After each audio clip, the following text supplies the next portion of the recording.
Bismillahirrahmanirrahim. Assalamu alaikum everyone. Thanks for joining me today for our webinar, free webinar on applied behavior analysis best practices. And we have today myself, I'm Alia Yasir. I'm a BC and International Behavior Analyst, IBA, based in Karachi, Pakistan. And of course, I have a very special presenter with me today, Ms. Ghalia Shafkat, Board Certified Behavior Analyst, based in Australia. और ये किसी तारुफ की मोहताज नहीं है. Like I know her from a very long time back. जब एक टाइम था ऐसा जब इनकी ट्रेनिंग्स इतनी ज्यादा मशहूर थी कि मेरे पास जो भी ट्रेनिंग्स आते थे वो कहते थे हमारी कॉम्पिटेंसी असेसमेंट करते हैं, और हमने जो है वो गालिया से 40 आवर ट्रेनिंग ली है. या पहले हम क्या करें, हम गालिया से 40 आवर ट्रेनिंग लें फिर हम आपसे कॉम्पिटेंसी असेसमेंट करा रहे हैं. मैंने कहा of course. So it's none other than miss Ghalia Shafqat. Thank you so much for joining in today. और आप थोड़ा सा बताइए कहाँ होती हैं आप आजकल और क्यों गायब हो गई. Thank you so much. आपने मेरा बहुत लंबा चौड़ा बड़ा अच्छा आपने इंट्रोडक्शन दे दिया. बस जज़ाकल्लाह खैर for all your compliments. And training के डेज में वाकई मैं बहुत मिस करती हूँ. And I miss being there in person. आपको पता है ऑनलाइन ट्रेनिंग्स में वो बात नहीं रहती जो इन पर्सन सारी ट्रेनिंग्स के साथ इंटरेक्ट करने में रहती है. But I miss everyone a lot. और मैं 2021 में ऑस्ट्रेलिया मूव हुई थी after I got married. But I do keep visiting. मेरा साल में एक चक्कर जरूर लगता है. लास्ट ईयर भी ऑलमोस्ट, हाँ, मार्च लास्ट ईयर भी मैं जब आई थी तो मैंने आरबीटी की ट्रेनिंग रखी थी, which was So thank you, Ghalia. Unfortunately it was our आप लास्ट ट्रेनिंग yeah, आरबीटी की.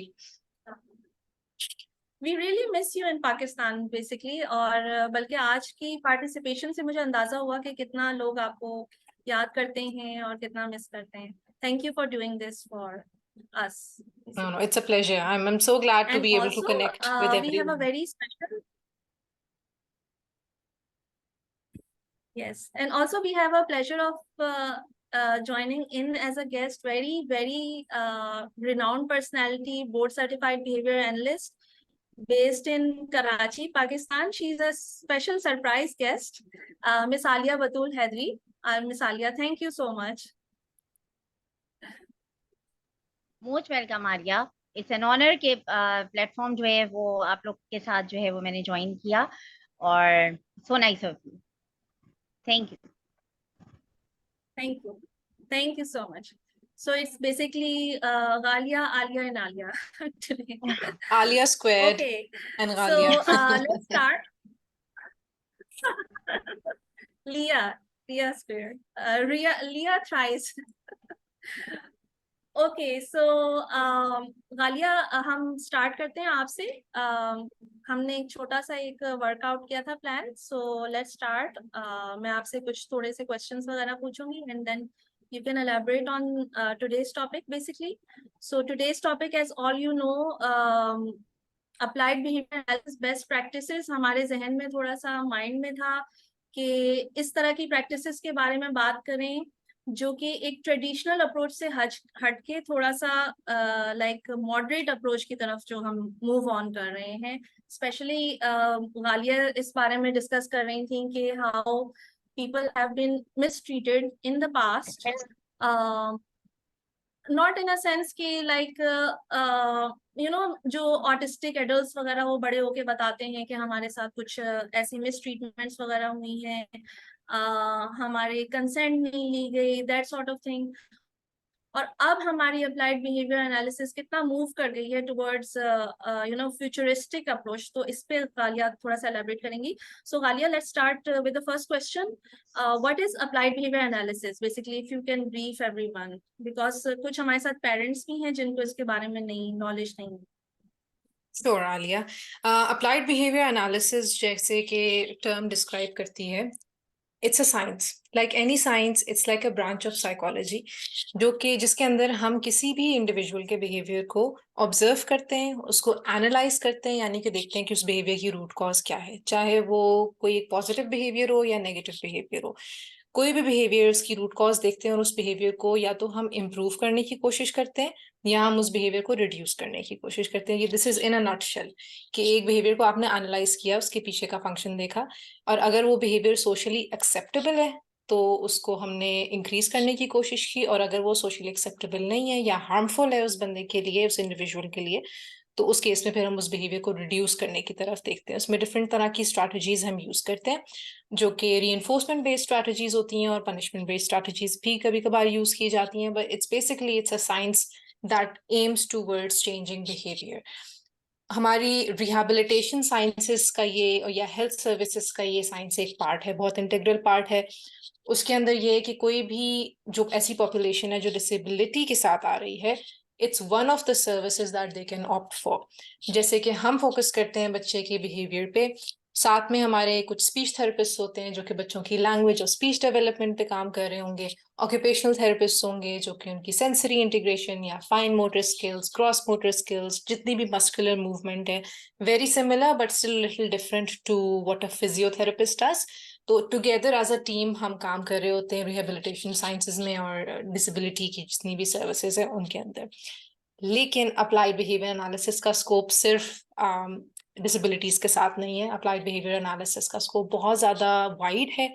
ग्लोबली इसकी एप्लीकेशंस काफ़ी ज़्यादा हैं, जैसे कि स्पोर्ट्स सेक्टर है, वहाँ पे बिहेवियर एनालिस्ट काम कर रहे हैं, मीडिया है, वहाँ पे बिहेवियर एनालिस्ट काम कर रहे हैं, ड्रग एडिक्ट्स के साथ बिहेवियर एनालिस्ट काम कर रहे हैं, फोरेंसिक साइकोलॉजिस्ट के साथ हम काम कर रहे हैं। So all different sorts of walks of life के अंदर बिहेवियर एनालिस्ट पाए जाते हैं, और ये साइंस एप्लीकेबल है because behaviors we are all doing it all the time, right? We are all engaging in some form of behavior, or so it's applicable everywhere around you. तो इसकी application काफी wide है, लेकिन पाकिस्तान में behaviour analysis की जो application है वो मोस्टली ऑटिस्टिक इंडिविजुअल्स के साथ ज्यादा यूज की जाती है, क्योंकि ये रिसर्च भी ये स्टेट करता है कि इस साइंस की और एबीए की जो स्ट्रैटेजीज हैं वो इन बच्चों के लिए काफी हेल्पफुल रहती हैं in order to equip them to become independent in their life. कुछ डिसेबिलिटीज ऐसी होती हैं जो लाइफ लॉन्ग होती हैं, कुछ ऐसी कंडीशंस होती हैं जैसे जो लाइफ लॉन्ग होती हैं, जिसमें ऑटिज्म एक ऐसी कंडीशन है जो कि एक लाइफ लॉन्ग कंडीशन है। इसका कोई क्योर नहीं है, ये मैनेजेबल है। लेकिन मैनेजेबल किस तरह से है कि उसके अंदर फिर जो बिहेवियर थेरेपिस्ट होते हैं वो आपके बच्चों को सर्टेन लाइफ स्किल्स सिखाते हैं alongside an OT and speech therapist, and इतना काबिल कर देते हैं कि वो अपनी जिंदगी खुद से गुजार सकें। तो that's one application of ABA. किस तरह एबीए 80s में 90s में चला और अब तक कैसे इवॉल्व हो रहा है, इसके अंदर बहुत बड़ा एक चेंज है। टेक्स्ट बुक वाला एबीए बहुत डिफरेंट है as compared to how we sort of practice it today. और मैं ये समझती हूँ, मैंने मास्टर्स किया था ऑलमोस्ट 2020 में, और उस वक्त भी वही टेक्स्ट बुक के अंदर वही सारी प्रैक्टिसेस थी, जो कि जब मैंने प्रैक्टिस करना अब मैंने शुरू किया है तो उसके अंदर चीजें बहुत डिफरेंट हैं। पहले ये होता था जो टेक्स्ट बुक वाला एबीए है, जो कि जिसको लोवास का एक बहुत ज्यादा एक नाम आता है हमारे एबीए की प्रैक्टिसेस के अंदर, वो बेसिकली बीएफ स्किनर और लोवास की एरा का जो एबीए था वो थोड़ा रिजिड था, फ्लेक्सिबल इतना नहीं था, बहुत ज्यादा पनिशमेंट स्ट्रैटेजीज यूज की जाती थी टू चेंज अ बिहेवियर। कोई बिहेवियर आपको नहीं देखना, ठीक है, उसको पनिश करना शुरू कर दें या उसकी रीइंफोर्समेंट प्रोवाइड करना छोड़ दें तो बिहेवियर डिक्रीज हो जाएगा। अब जो बिहेवियर एनालिसिस की जो साइंस है, it's very different in the sense कि ह्यूमन राइट्स पे फोकस ज्यादा है, असेंट के ऊपर फोकस ज्यादा है, जिसपे हम आगे भी आलिया बात करेंगे, but it's a lot more human rights focused, it's a lot more compassionate. I believe मैं जब यहाँ ऑस्ट्रेलिया मूव हुई तो मेरी आंखें और ज्यादा खुली कि जो हम पाकिस्तान में कर रहे हैं अभी हम उस चीज के करीब भी नहीं आए, बट इंशाल्लाह will get there because again ABA it's a growing field. जो इस फील्ड का स्टेटस आज से 3 साल पहले था वो अब नहीं है, अब बहुत ज्यादा फील्ड ग्रो कर चुकी है। तो आई बिलीव हम आहिस्ता आहिस्ता इस फील्ड को बेहतर से बेहतर की तरफ लेके चले जा रहे हैं, क्योंकि जस्ट लाइक एनी फील्ड, कोई साइंस की कोई भी फील्ड आप उठा के देख लें, इवन आप मेडिसिन भी उठा के देख लो, तो मेडिसिन के अंदर भी क्या हो रहा है, हर रोज कोई ना कोई रिसर्च हो रही है और हम बेहतर से बेहतरीन केयर की तरफ जा रहे हैं। इसी तरह से एबीए भी है कि अब अगर हमें रिसर्च ये प्रूव कर रही है, सालों की स्टडीज, लॉन्गिट्यूडनल स्टडीज जो कि एडल्ट्स पे और उनकी पूरी लाइफ पे की गई, जिन्होंने एबीए एज अ सर्विस ली अपने बचपन के अंदर, अब वो एक एडल्ट स्टेज पर आ गए जिंदगी के, उन सारी रिसर्च स्टडीज से हमें ये पता चल रहा है कि certain practices with in ABA were not ethical, ठीक है, क्योंकि वो हुआ ये कि जब वो एडल्ट स्टेज पे आ गए जिंदगी के, तो अब वो ये रिलेट कर पाते हैं कि वो प्रैक्टिसेस एक्चुअली बहुत ज्यादा ट्रॉमेटाइजिंग थी, तो उनका impact in the longer run अच्छा नहीं आया, in the short term may be वो रिजल्ट्स अच्छे आ गए, उनके आसपास के लोग खुश हो गए, लेकिन उस इंडिविजुअल की क्वालिटी ऑफ लाइफ इंप्रूव नहीं हुई, ठीक है। तो इसी तरह से अब रिसर्च जो हमें बताती है उसकी बेसिस पे हम दिन ब दिन कोशिश में लगे हुए हैं कि हम किसी ना किसी तरह इस साइंस को बेहतर कर सके, ताकि हम बेहतर तरीके से अपनी फैमिलीज को सर्व कर सकें। I hope that clarifies things in a nutshell. आगे हम फिर डिटेल में इससे बात कर लेते हैं। जी बिल्कुल गालिया, और जिस तरह से आपने ये इम्पोर्टेंट पॉइंट बताया कि it is a science and it is an evolving science basically, so just like कि मेडिसिन है, मेडिसिन में नई नई ट्रीटमेंट्स और डेवलपमेंट्स होती चली जाती हैं, या सर्जरी है, सर्जरी की फील्ड में नई ट्रीटमेंट्स नई डेवलपमेंट्स होती चली जाती हैं। इसका ये मतलब नहीं है कि सर्जरी इम्पोर्टेंट नहीं थी पहले या इफेक्टिव नहीं थी, सिर्फ रिफाइंड फॉर्म और कुछ थोड़ी सी उसके अंदर एडवांसमेंट्स होती ही रहती हैं। Just like in other sciences, applied behaviour analysis में भी ये सब कुछ होता ही है। इसका ये मतलब नहीं है कि अप्लाइड बिहेवियर एनालिसिस पहले इफेक्टिव नहीं थी या अब इफेक्टिव नहीं है या whatever, just it's a growing field basic. So आपने बहुत अच्छा इसको थोड़ा सा वो किया कंसेप्चुलाइज। सो नेक्स्ट क्वेश्चन इससे है ट्रेडिशनल अप्रोच, जिसमें आपने बताया कि लोवास स्टाइल की जो अप्लाइड बिहेवियर एनालिसिस है वो क्या है, और इसका जो कंपैरिजन है with Greg Hanley's today's ABA's approach, तो वो आप उसके बारे में थोड़ा सा एक्सप्लेन कीजिए कि how they are compared with each other. Sure. तो ABA की फील्ड के अंदर बहुत सारे नाम, बहुत फेमस नाम हैं जिनकी बहुत ज्यादा कंट्रीब्यूशन रह चुकी है फील्ड के अंदर। लोवास was like he was the founding person of ABA, उसको कहेंगे। स्किनर को भी हम इसी तरह से कहेंगे, बिहेवियरिस्ट स्कूल ऑफ थॉट उन्होंने ओरिजिनेट किया, वहां से ABA शुरू हुआ। लेकिन उसके बाद बहुत से इस तरह की शख्सियात रही हैं और अभी भी हैं जो कि मुस्तकिल इस साइंस को बेहतर बना रही हैं। उसके अंदर से ग्रेग हैनली का एक नाम है। Greg Hanley, basically, Dr. Greg Hanley, he came up with a whole different approach. Basically उसके जो बेसिक कॉन्सेप्ट्स हैं वो तो सिमिलर हैं, जो कि आपके बेसिक ABA के प्रिंसिपल्स है रीइंफोर्समेंट के, लेकिन he made it little more humane. Lovaas style ABA ऐसा था कि आपके पास एक क्लाइंट आया, आपने उसकी असेसमेंट की, आप जब उसके बिहेवियर्स को अंडरस्टैंड करने के लिए आपने, जिसको हम फंक्शनल एनालिसिस कहते हैं, जैसे कोई भी साइंटिस्ट होता है वो एक एक्सपेरिमेंटल कंडीशन रखता है ना, तो हमने अपने बच्चों को देखना शुरू कर दिया एज एन एक्सपेरिमेंट, राइट। हमने उनको एक रूम में बंद किया, उसके बाद हमने उनको उनकी फेवरेट चीज दी और फिर उनसे ले ली और देखा कि क्या उनका सर्टेन बिहेवियर जिसको हम ऑब्जर्व कर रहे थे वो बिहेवियर आता है या नहीं आता। फॉर एग्जाम्पल, अगर एक बच्चा हमारे पास हेड बैंगिंग के साथ आ रहा है और हम देख रहे हैं कि अच्छा, उसको आपने सारी उसकी रीइंफोर्सर्स, सारी उसकी अच्छी चीजें दे दी और फिर आपने कहा ओके अब मैं ये सारी चीजें ले रही हूँ, और आपने नोट डाउन किया कि क्या ये बिहेवियर आ रहा है या नहीं आ रहा। सिमिलरली आपने ये देखा कि क्या ये बिहेवियर अटेंशन से मेंटेन तो नहीं है, तो आपने उसको अटेंशन देना छोड़ दी और आपने देखा कि ये बिहेवियर आ रहा है कि नहीं आ रहा। ये एक फंक्शनल एनालिसिस का एक प्रोसीजर है जो कि मैंने बहुत चंद अल्फाज के अंदर बताया है, लेकिन it's basically it's an experimental way of doing an assessment for a behaviour. तो ये थोड़ा ट्रेडिशनल लोवास स्टाइल था। ग्रेग हैनली आया, ग्रेग हैनली ने ये कहा, उसने कहा कि कोई एक बिहेवियर का एक फंक्शन नहीं होता, उसने सिंथेसाइज्ड रीइंफोर्समेंट की बात की। ग्रेग हैनली ने ये कहा कि हमारे एनवायरनमेंट में बिहेवियर के मल्टीपल फंक्शंस हो सकते हैं। एक बच्चा अगर हेड बैंगिंग कर रहा है तो उसको हमने सोलली ऐसे नहीं देखना कि जब जब उसको अटेंशन चाहिए होती है वो हेड बैंगिंग करता है, और आपको उस बच्चे को इस ऐसी एक्सपेरिमेंटल कंडीशन में डालने की जरूरत नहीं है जहां पे वो अपने आप को हार्म करना शुरू कर दे और आपके असेसमेंट के रिजल्ट्स आप लिख रहे हो। बच्चे की सेफ्टी को उसने प्रायोरिटाइज किया। उसने ये कहा कि कोई भी मेन बिहेवियर अगर होता है उससे पहले कुछ ना कुछ ऐसे बिहेवियर जरूर होते हैं जिनके लिए हमें अपनी आंखें खुली रखनी है। We need to wear our noticing hats as behavior analysts, as behavior therapists. अगर वो बच्चा हेड बैंगिंग कर रहा है, आई एम प्रीटी श्योर उससे पहले वो या तो हल्का सा रोता होगा या उसके फेशियल एक्सप्रेशंस चेंज होते होंगे, वो अपनी बॉडी लैंग्वेज से आपको किसी ना किसी तरह का डिस्कम्फर्ट जरूर शो करता होगा। तो ग्रेग हैनली ने ये कहा कि आप अपने ट्रेडिशनल एक्सपेरिमेंटल मेथड्स में जहां आप वेट करते थे कि बिहेवियर अगर होगा तो मैं अपना डेटा एंटर करूंगी, आपने उस बिहेवियर को वहां तक पहुंचने ही नहीं देना, क्योंकि बच्चे की सेफ्टी इंपॉर्टेंट है। क्योंकि आपका ये तरीका it's not humane, right, it's not dignified for the client. तो Greg Hanley basically he works on a more compassionate model of the whole functional analysis thing. He states कि जहां आपके बच्चे की थोड़े बहुत भी एक disturbed कोई facial expressions है, कोई इस तरह के behaviors आते हैं, आपने वहां पे reinforce कर दिया उन behaviors को और आपने identify कर लिया कि ये बच्चा इस reason की वजह से ये behavior show कर रहा है. ग्रेग हैनली का एक पूरी अप्रोच इस तरह से है कि आपने बच्चे के साथ पहले रिलेशनशिप बिल्डिंग पे फोकस करना है. You need to first sort of figure out whatever they want. और अगर आपको बच्चा किसी भी तरीके से बता रहा है कि उसको कोई चीज नहीं अच्छी लग रही, you need to value that and honor that. जब आप वो रिलेशनशिप उस बच्चे के साथ बिल्ड करना शुरू कर देंगे, फिर आपकी टीचिंग आएगी इन प्लेस. और ग्रेग हैनली का बहुत ज्यादा फोकस है कम्युनिकेशन के ऊपर.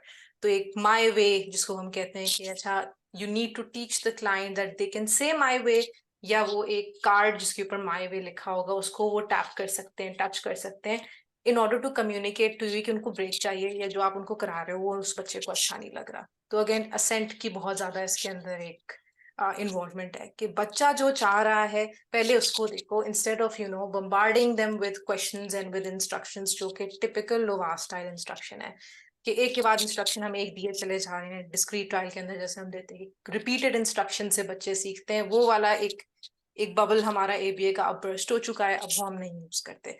हम पहले रिलेशनशिप बिल्डिंग करते हैं, बच्चे को कम्युनिकेट करना सिखाते हैं. वंस ऑफ कोर्स जब बच्चा कम्युनिकेट करना सीखेगा, हमने बच्चे को प्रिपेयर यही करना है for the real world. Real world में हर जगह बच्चे को उसका वे नहीं मिलेगा, वो बात बिल्कुल अंडरस्टूड है, बट पहले आपको उसका वे देना पड़ेगा. आहिस्ता आहिस्ता करके आप उसको may be 8 out of 10 times you would allow them to have their way and 2 times आप उनको काम करवाना है, कोई ना कोई आप टास्क कराना शुरू करोगे.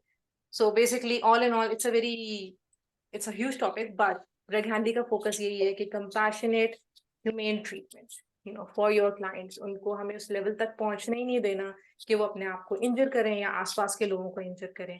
एक हैप्पी रिलैक्स्ड एंगेज एनवायरनमेंट आपने क्रिएट करना है, उसी के अंदर कोई लर्निंग हो सकती है. अगर बच्चा वहां होना ही नहीं चाह रहा है in the first place, learning is not going to take place basically.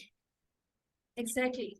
सो ये तो आप ऑब्वियसली ये पूरी की पूरी प्रेजेंटेशन थोड़ी सी हम लोग इस पे और एलेबोरेशन करेंगे, लेकिन I was also reading recently a very interesting discussion between two type of like view points, जो कि अभी भी दोनों के दोनों ठीक हैं, बट उसके उसके लिए एक डिस्कशन हो रही थी about an example of verbal stereotypy. ठीक है.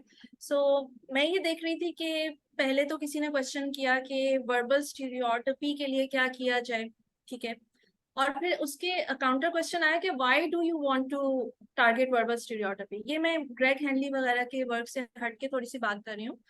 तो एक अप्रोच तो ये है ना कि वर्बल स्टीरियोटाइपी जो है वो हम टारगेट क्यों करते हैं. वर्बल स्टीरियोटाइपी होती क्या है, पहले मैं सबको थोड़ा सा बता दूं कि बच्चे जो उल्टा सीधा बोल रहे होते हैं ना, लाइक ब्ला ब्ला ब्ला ब्लू ब्लू ब्लू, और मीनिंगलेस कुछ बोल रहे होते हैं, जिससे जस्ट टॉकिंग टू देमसेल्व्स या रिपीट कर रहे होते हैं कोई ना कोई चीज. सो मेन कंसर्न ये था कि हमने वर्बल स्टीरियोटाइपी को रिड्यूस करना है, लेकिन काउंटर क्वेश्चनिंग ये है कि क्यों रिड्यूस करना है.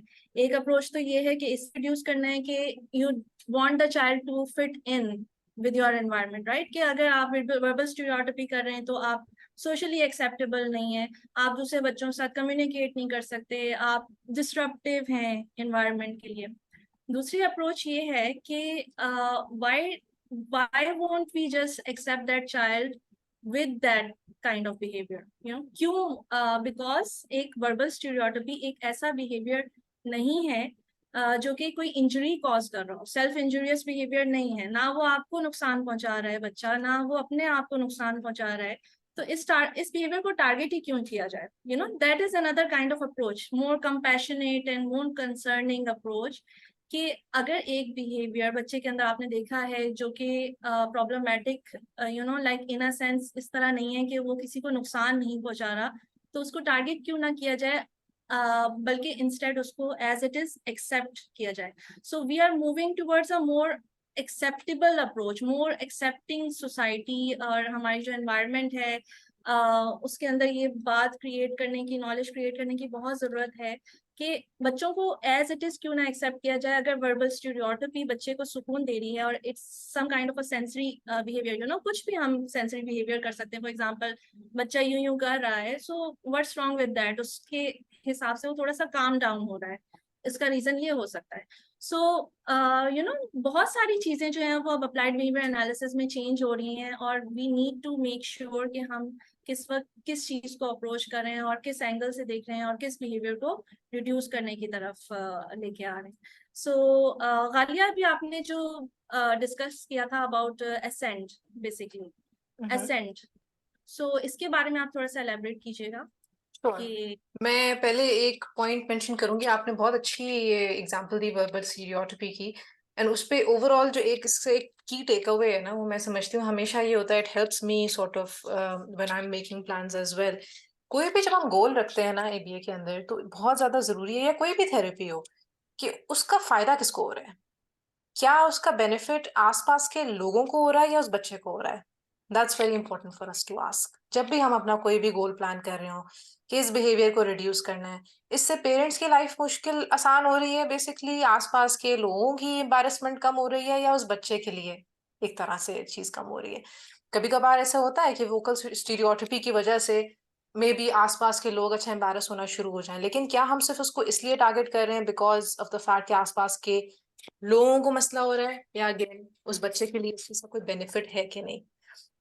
मैं यहाँ आई हूँ तो मुझे इस चीज का आइडिया हुआ, ये सारी टर्मिनोलॉजीज आप यहाँ आके ही सीखते हो कि इस तरह के बिलीफ को यहाँ पे कहा जाता है ableist beliefs, because you are trying to make that child neurotypical, जो कि वो बन नहीं सकता।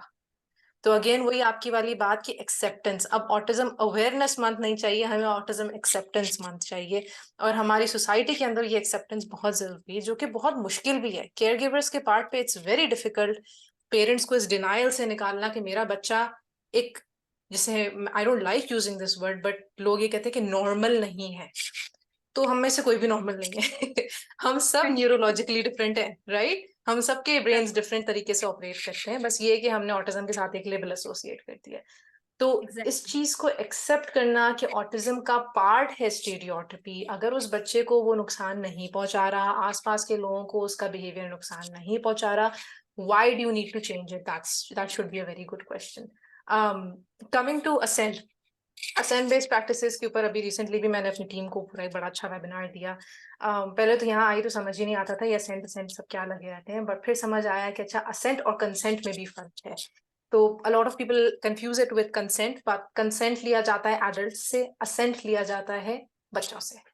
ठीक है, तो असेंट बेस्ड बिहेवियर्स या असेंट विदड्रॉल बिहेवियर्स कोई से भी ऐसे बिहेवियर्स होते हैं जिनसे बच्चा ये आपको इंडिकेट करवा रहा है कि जो आप उसको करवाना चाह रहे हो वो नहीं करना चाह रहा। कोई भी ऐसा बिहेवियर जैसे शो हो रहा हो कि the child is unwilling to participate in your therapy और following your instructions, those are called assent withdrawal behaviours. Assent बच्चे ने दे दी, इसका मतलब है बच्चा एंगेज्ड है, ही इज हैप्पी, आपको उसकी शक्ल से पता लग रहा है, वो आपका हाथ लेके वर्क स्टेशन की तरफ जा रहा है। जब आप उसको ब्रेक दे रहे हो और उसके बाद आप वापस बुला रहे हो तो भी वो खुशी खुशी आ रहा है, पता चल रहा है कि बच्चा ने आपको असेंट दे दिया to continue with your therapy. But a lot of times what we see is कि असेंट इज विथड्रॉन, बच्चे या तो अपना मुंह मोड़ लेते हैं, छोटे छोटे बिहेवियर्स होते हैं जिनके लिए we need to look out, कि किड्स स्टार्ट लुकिंग एल्सवेयर, या अपनी बॉडी उनकी आपसे थोड़ा दूर होना शुरू हो जाती है, फेस टर्न कर लेते हैं, हाथ नीचे रख लेंगे, हाथ आपको पकड़ाएंगे नहीं, यूं करके हाथ छोड़ाएंगे, ये सारे असेंट विथड्रॉल बिहेवियर्स के अंदर आते हैं। तो जो आज का कंपैशनेट एबीए है, जो ग्रेग हैनली का एबीए है, वो इन बिहेवियर्स को वैल्यू करना सिखाता है। वो ये कहता है कि अगर बच्चा आपका ये सारे बिहेवियर्स में एंगेज कर रहा है, you need to evaluate yourself and your therapy, कि क्या मैं इसको जो चीज करा रही हूँ उसके लिए बहुत मुश्किल तो नहीं है, क्या वो इस चीज से बोर हो गया है। एक बहुत बड़ा फैक्टर है आलिया कि अब हम मूव आउट कर रहे हैं एक्सटर्नल रीइंफोर्समेंट से इंटरनल मोटिवेशन पे। ठीक है, पहले हम सोचते थे ना कि अच्छा रीइंफोर्सर क्या है बच्चे का, कैंडी हो गई, चॉकलेट हो गई, टॉय हो गया, कोई सोशल प्रेज हो गया, हाई फाइव हो गया। आज का एबीए ये कहता है कि बच्चों के लिए इंटरनली रीइंफोर्स्ड होना, मोटिवेटेड होना बहुत जरूरी है, एज कम्पेयर टू कि हम सिर्फ रिलाई करें किसी एक्सटर्नल फॉर्म ऑफ रीइंफोर्समेंट पे। तो जो मटेरियल आप बच्चे के लिए यूज कर रहे हो, क्या उसमें ऑलरेडी उसका अपना इंटरेस्ट है, या अगेन जो आप उसको टारगेट सिखाना चाह रहे हो उसमें बच्चे का अपना बेनिफिट है कि नहीं। You need to take care of all of these things. कितनी जगह मैं ये देखती हूँ कि 2 साल के बच्चे 3 साल के बच्चे टेबल पे आके टेबल चेयर से उनको काम करवाया चला जा रहा है, हालांकि उस बच्चे की डेवलपमेंटल नीड्स ये है कि उसको भाग भाग के प्ले बेस्ड तरीके से उसको काम करवाया जाए, या कोई भी आप स्किल उसको सिखा रहे हो। काम का वर्ड तो मैं साइड पे कर रही हूँ बिकॉज एक बड़ा नेगेटिव एसोसिएशन क्रिएट हो जाती है बच्चों की भी, जब हम कहते हैं ना इट्स योर वर्क टाइम। ये सिग्नल की जरूरत ही नहीं है हमें कि इट्स योर वर्क टाइम। बच्चा आ रहा है, खेल रहा है, खेल खेल में वो स्किल सीख भी रहा है और वापस घर जा रहा है, ये आपका एम होना चाहिए। बच्चा आ रहा है, रूम में एंटर हो रहा है, आपको देखते साथ ही they should be happy to see you, they should not be turning the other way as soon as they see you, they should not be thinking अल्लाह ये फिर आ गई है, या ओहो अब मैं फिर मुझे यहाँ आना पड़ गया। बच्चे का असेंट बहुत जरूरी है कि थेरेपी में आने के लिए वो राजी भी है कि नहीं है, और अगर नहीं है तो ऐसी कंडीशंस बनाना हमारे ऊपर है। It's our responsibility if the child is not interested. So that's what assent based practices is all about. Yeah very good point. क्योंकि हमारे यहाँ जो मेनली लिया जाता है ज्यादा से ज्यादा, वैसे तो खैर ये भी नहीं लिया जाता, पेरेंट्स से कंसेंट ले लिया जाता है कि हम आपसे आपके बच्चे के साथ ये कर रहे हैं, बट बच्चे की क्या असेंट है उसके ऊपर तो बिल्कुल फोकस नहीं किया जाता। So very very important point you raised here. And also Ghalia, what do you think about trauma informed care? Trauma क्या होता है, और इसको जहन में रखते हुए हम अप्लाइड बिहेवियर एनालिसिस में कैसे अप्लाई करें? ये मेरा सेकंड फेवरेट टॉपिक है आजकल। आजकल नहीं, मैं जब से again when you go to a different part of the world you realise कि इतना कुछ है जो मैं सिखा सकती हूँ, कितना कुछ है जो हम लैक कर रहे हैं। तो ट्रॉमा इन्फॉर्म्ड केयर यहाँ पे हर डिपार्टमेंट पे, चाहे वो एबीए हो चाहे हेल्थ केयर हो, हर चीज में लोगों को बहुत ज्यादा ट्रॉमा इन्फॉर्म्ड लेंस से चीजों को सिखाया जाता है। बेसिकली आइडिया ये है आलिया के, and everyone who is here, trauma does not have to be a big event that happens in your life.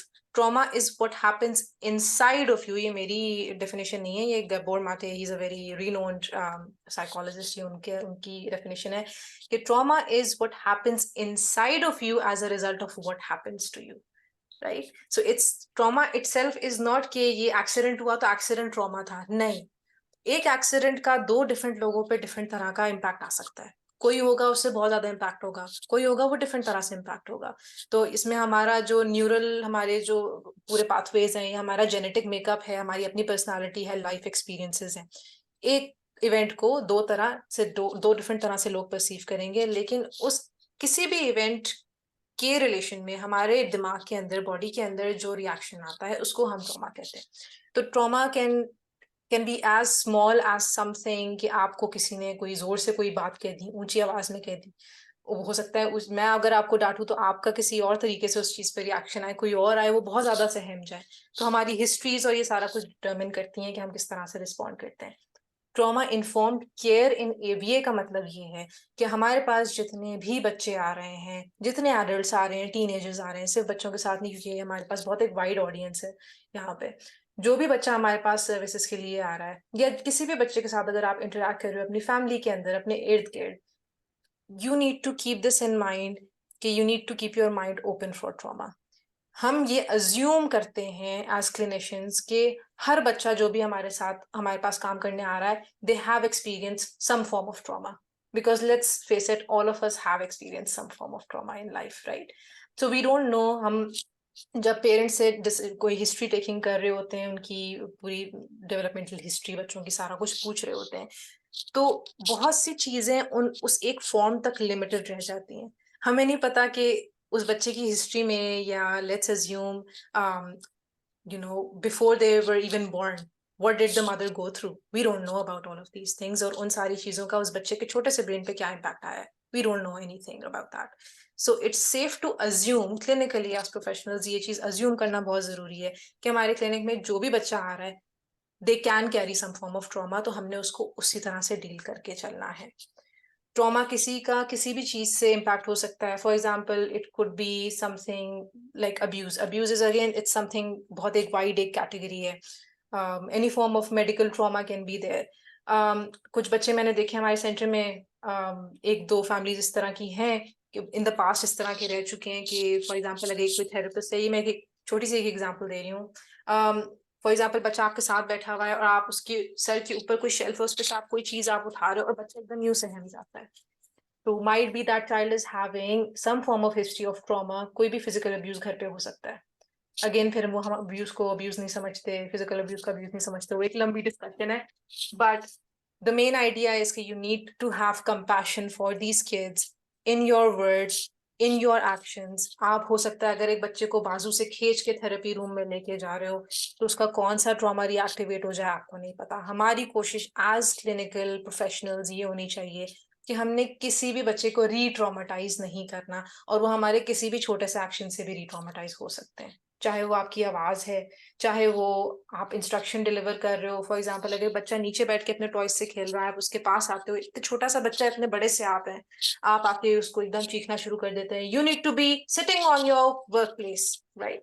आप अपनी चेयर पे चलो, आओ चलें. अब बेशक आप अपनी एज अ थेरेपिस्ट आपने आवाज अपनी ऊंची इसलिए की क्योंकि हम एक फर्म अप्रोच में बिलीव करते हैं.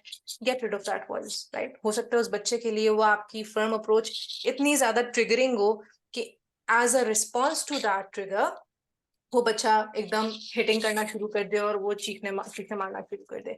आपको लगेगा नॉटी हो रहा है, हालांकि नॉटी नहीं हो रहा, ट्रिगर हो गया बच्चा और कुछ भी नहीं हुआ.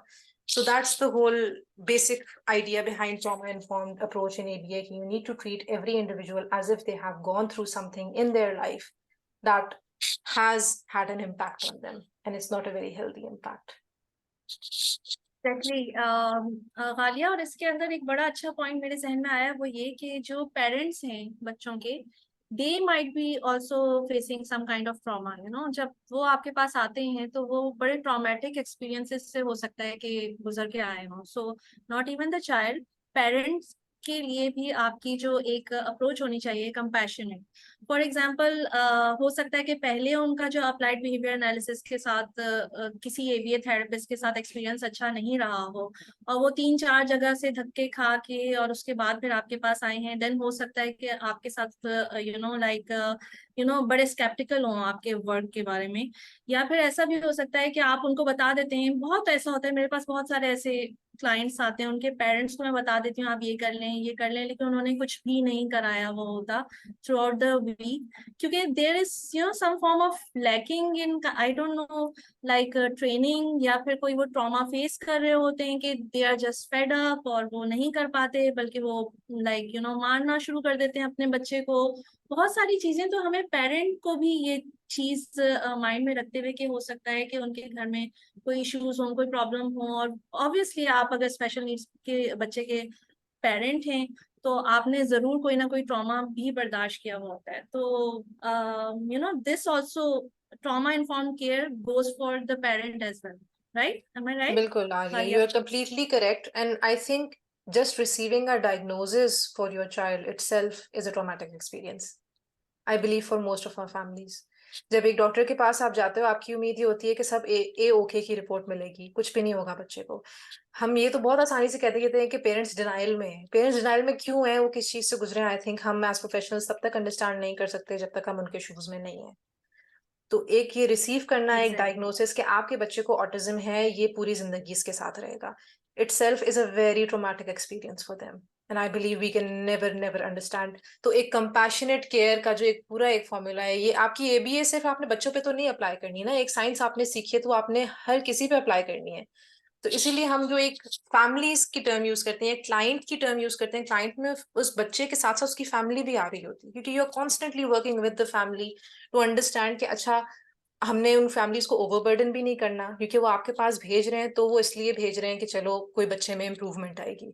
एक बहुत अनरियलिस्टिक एक्सपेक्टेशन भी उसमें कभी कभार आ जाती है कि हमारे पास कोई मैजिक पॉइंट है जो कि हम घुमाएंगे और सारे बच्चे ठीक हो जाएंगे. नहीं, वो भी पॉसिबल नहीं है. लेकिन इस पेरेंट को ऐसे एक्सप्लेन करना कि वो क्यों पॉसिबल नहीं है इन अ कंपैशनेट वे, वो भी फिर आपके ऊपर रिस्पॉन्सिबिलिटी आपकी बनती है ना. कि हम एक पेरेंट को अगर 10 चीजें दे देंगे, अपने बच्चे का ये करें ये करें ये करें, वो parent already may be joint family system में रह रहा है, सोसाइटी का प्रेशर और है, अगर सिंगल पेरेंट है तो और ज्यादा स्ट्रगल्स हैं. तो आई बिलीव उस पेरेंट को उसके लेवल पे आके मिलना और उस लेवल पे आके उनको गाइड करना चीजों के लिए, that's very important. And I believe वही बातें हमारी कम्युनिटी और हमारे कल्चर को लेके बहुत ज्यादा इस तरह के फैक्टर्स आते हैं. Things are not helpful at all when you are a parent of a special needs child. So you just need to have some compassion.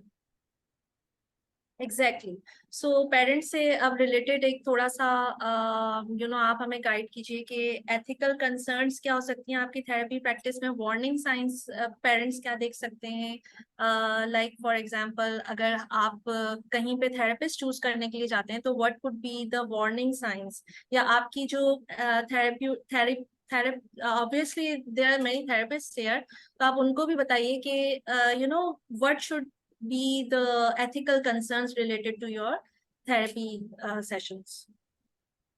Sure. So number one चीज तो आपको एक जो गट फीलिंग होती है ना, पेरेंट्स की gut feeling बहुत स्ट्रांग होती है। तो आई बिलीव अगर मैं पेरेंटल लेंस से बात करूँ ना, तो पेरेंट्स को अगर ये गट फीलिंग आ रही है ना कि बच्चे के साथ प्रॉपर ट्रीटमेंट नहीं हो रही, तो ट्रस्ट योर गट फीलिंग। और अगर आप ट्रस्ट कर रहे हैं अपनी गट फीलिंग को, आपका एज अ पेरेंट ये राइट बनता है कि आपको पता हो कि सेशन के अंदर क्या हो रहा है। चाहे वो थेरेपिस्ट आपको कैमरे के थ्रू ऑब्जर्व करवा रही हैं, चाहे वो आपको सेशन के अंदर इन्वॉल्व कर रही हैं, बिठा रही हैं, चाहे वो आपको वीडियोस भेज रही हैं, you need to be on the same page as the therapist. You need to know what is happening. Best practice again वही है कि आपके पास एक रिटन प्लान, जो कि थेरेपिस्ट के, कोई भी थेरेपिस्ट ऐसा हो जो कि विदाउट अ रिटन प्लान चल रहा हो, that's a big red flag in my book at least. And let me know what your thoughts are on this Aliya. लेकिन कोई भी रिटन बिहेवियर इंटरवेंशन प्लान या इंडिविजुअलाइज एजुकेशनल प्रोग्राम के बगैर अगर ऑपरेट कर रहा है, तो that is one of the biggest red flags, क्योंकि एक रिटन प्लान होना बहुत जरूरी है। आप पहले पेरेंट्स के साथ मीटिंग करते हो, आप बच्चे को असेस करते हो, आप बताते हो ये एरियाज हैं, पेरेंट्स को आप बताते हो कि जिसके अंदर आपका बच्चा लैक कर रहा है और इस पे हम इस तरह से इसको लेके चलना चाह रहे हैं। हमारे सेंटर में पर्सनली जो प्रैक्टिस होती है वो चीज़ ये है कि हम पेरेंट्स से पूछते हैं कि आपका लॉन्ग टर्म गोल इस बच्चे के लिए क्या है। कि अगर हम ये कह रहे हैं कि अच्छा 1 साल ये सेंटर के अंदर रहेगा, what are your long term goals in this centre. तो पेरेंट्स कहेंगे अच्छा एक तो उसका कम्युनिकेशन पे इसके काम किया जाए कि इसके पास कोई चैनल नहीं है कम्युनिकेट करने के लिए। टॉयलेट ट्रेनिंग हमारा बहुत बड़ा कंसर्न है। पिकी ईटिंग हमारा बहुत बड़ा कंसर्न है। फिर हम कहते हैं ठीक है, आपके ये 3 लॉन्ग टर्म गोल्स हैं, अब इसको हम शॉर्ट टर्म गोल्स के अंदर डिवाइड करेंगे कि with in the span of 3 months या 6 मंथ्स हम इन इन चीजों पे काम करेंगे। Of course when it comes to working with kids, तो एक कोई सेट टाइमलाइन तो हम नहीं प्रोवाइड कर सकते एथिकली, क्योंकि कुछ हमारी पेस होती है और कुछ बच्चों की अपनी पेस भी होती है। ठीक है, लेकिन हम अपनी तरफ से पूरी कोशिश करेंगे कि हम इन इन एरियाज के ऊपर काम करें। तो पेरेंट्स के लिए सबसे बड़ा रेड फ्लैग ये कि अगर एक थेरेपिस्ट आपको इन्वॉल्व नहीं कर रहा गोल प्लानिंग के अंदर और सेशंस के अंदर, तो find another therapist, right? Secondly, if your child is little, if they are 2 years old, 3 years old, और strict table chair approach है, बहुत ज्यादा आपको लगता है थेरेपिस्ट फर्मली डील कर रही है बच्चे को, फिजिकली डील बहुत ज्यादा किए जा रहे हैं, that's not a good approach either. Find a new therapist, right? I know again मैं कहती चली जा रही हूँ find a new therapist, whereas we know कि हमारे यहाँ पाकिस्तान में अच्छे थेरेपिस्ट की, qualified therapist की बहुत ज्यादा shortage है।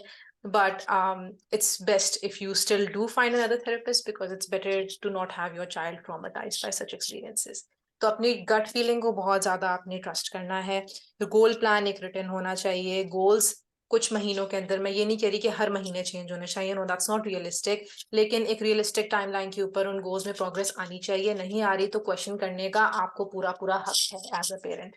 और फिर अगर आपको हक है तो थेरेपिस्ट की भी ये रिस्पॉन्सिबिलिटी है कि आपको एजुकेट करें, क्योंकि ऑफ कोर्स पेरेंट्स अपने बच्चे को बेहतर जानते हैं, थेरेपिस्ट साइंस को बेहतर जानते हैं। That's very important. अक्सर वो एक बैटल चल रहा होता है ना कि हम बच्चे को ज्यादा बेहतर जानते हैं, हमारा बच्चा है तो हम जैसे कर रहे हैं आप ऐसे लेके चल रहे हैं। थेरेपिस्ट कहती है नहीं, मुझे ज्यादा बेहतर पता है, मैंने सारा पढ़ा हुआ है।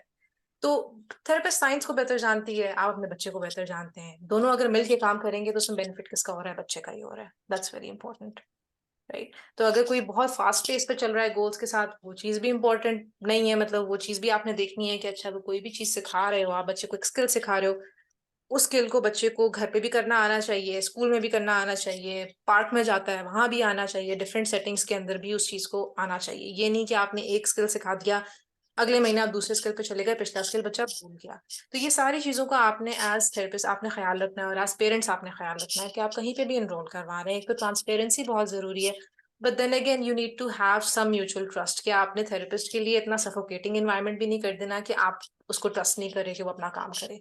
वहां पे कुछ थेरेपिस्ट भी अनकंफर्टेबल हो जाते हैं। So that's very important as well. It's a two way street, just like any relationship, ये ट्रस्ट मांगता है, but wherever you feel कि वो ट्रस्ट ब्रेक हो रहा है, you need to address it. Exactly Ghalia. और अनफॉर्चुनेटली पाकिस्तान में ज्यादातर थेरेपिस्ट जो मेरे पास आते हैं सुपरविजन वगैरह के लिए, वो यही कहते हैं कि हमें लाइक हम रिटर्न में तो कुछ करते ही नहीं है, आप हमें प्लीज ग्राफ बनाना सिखा दें, आप हमें डेटा शीट्स फिल करना सिखा दें। यानी कि आप थेरेपी सेशंस लेते हो but there are no session notes, nothing at all कि रिटर्न में आपको कोई मटेरियल प्रोवाइड, या तो आपको सिखाया ही नहीं जाता या फिर प्रैक्टिस में होता ही नहीं है। It is so important for a parent to realise कि यू नो कोई information, some form of written information आपको प्रोवाइड करनी चाहिए, वर्बल के अलावा भी एक प्रोग्रेस रिपोर्ट होनी चाहिए। फिर प्लस आपको ऑब्जर्वेशन का पूरा पूरा राइट है, जैसे कि गालिया ने अभी कहा कि एकदम से आप ऑब्जर्व कर सकें। ये नहीं कि प्लान्ड ऑब्जर्वेशन है कि अच्छा ठीक है हमें पता है, बल्कि आपको एकदम से ऑब्जर्वेशन का एक राइट होना चाहिए कि हम अचानक से देख सके कि हमारे बच्चे के साथ क्या हो रहा है। तो ये एक बहुत बड़ा कंसर्न है पाकिस्तान के अंदर इस वक्त, which should be focused on. अच्छा, और इसके अलावा गालिया रिस्ट्रिक्टिव प्रैक्टिसेस के अंदर आप जो हैनली के अप्रोच है, let's go to that, you know. Sure. Restrictive practices का जो एक व्हाट डू टर्म है, you think about escape? I'll talk about escape extinction first, क्योंकि हम वही बात कर रहे हैं ना कि Hanley's ABA, today's ABA, तो उसके अंदर what are the big no-nos जो कि हम पीछे छोड़ आए हैं। कुछ ऐसी चीजें हैं जो टेक्स्ट बुक से बाहर हम आज फॉलो नहीं कर रहे, तो वो क्या चीजें हैं। तो उसमें I believe escape extinction is number one। escape extinction से मुराद ये है, बहुत सारे लोग इस चीज को जानते भी होंगे। इसकी एग्जांपल मैं ऐसे दूंगी कि फॉर एग्जांपल आपने बच्चे के सामने एक पजल रखा, आपने उससे कहा okay it's your work time, table पे बच्चा बैठा हुआ है और बच्चे ने पहले लात मारी है टेबल को और फिर बच्चे ने पजल उठा के फेंका है और उठने की कोशिश कर रहा है वो टेबल से।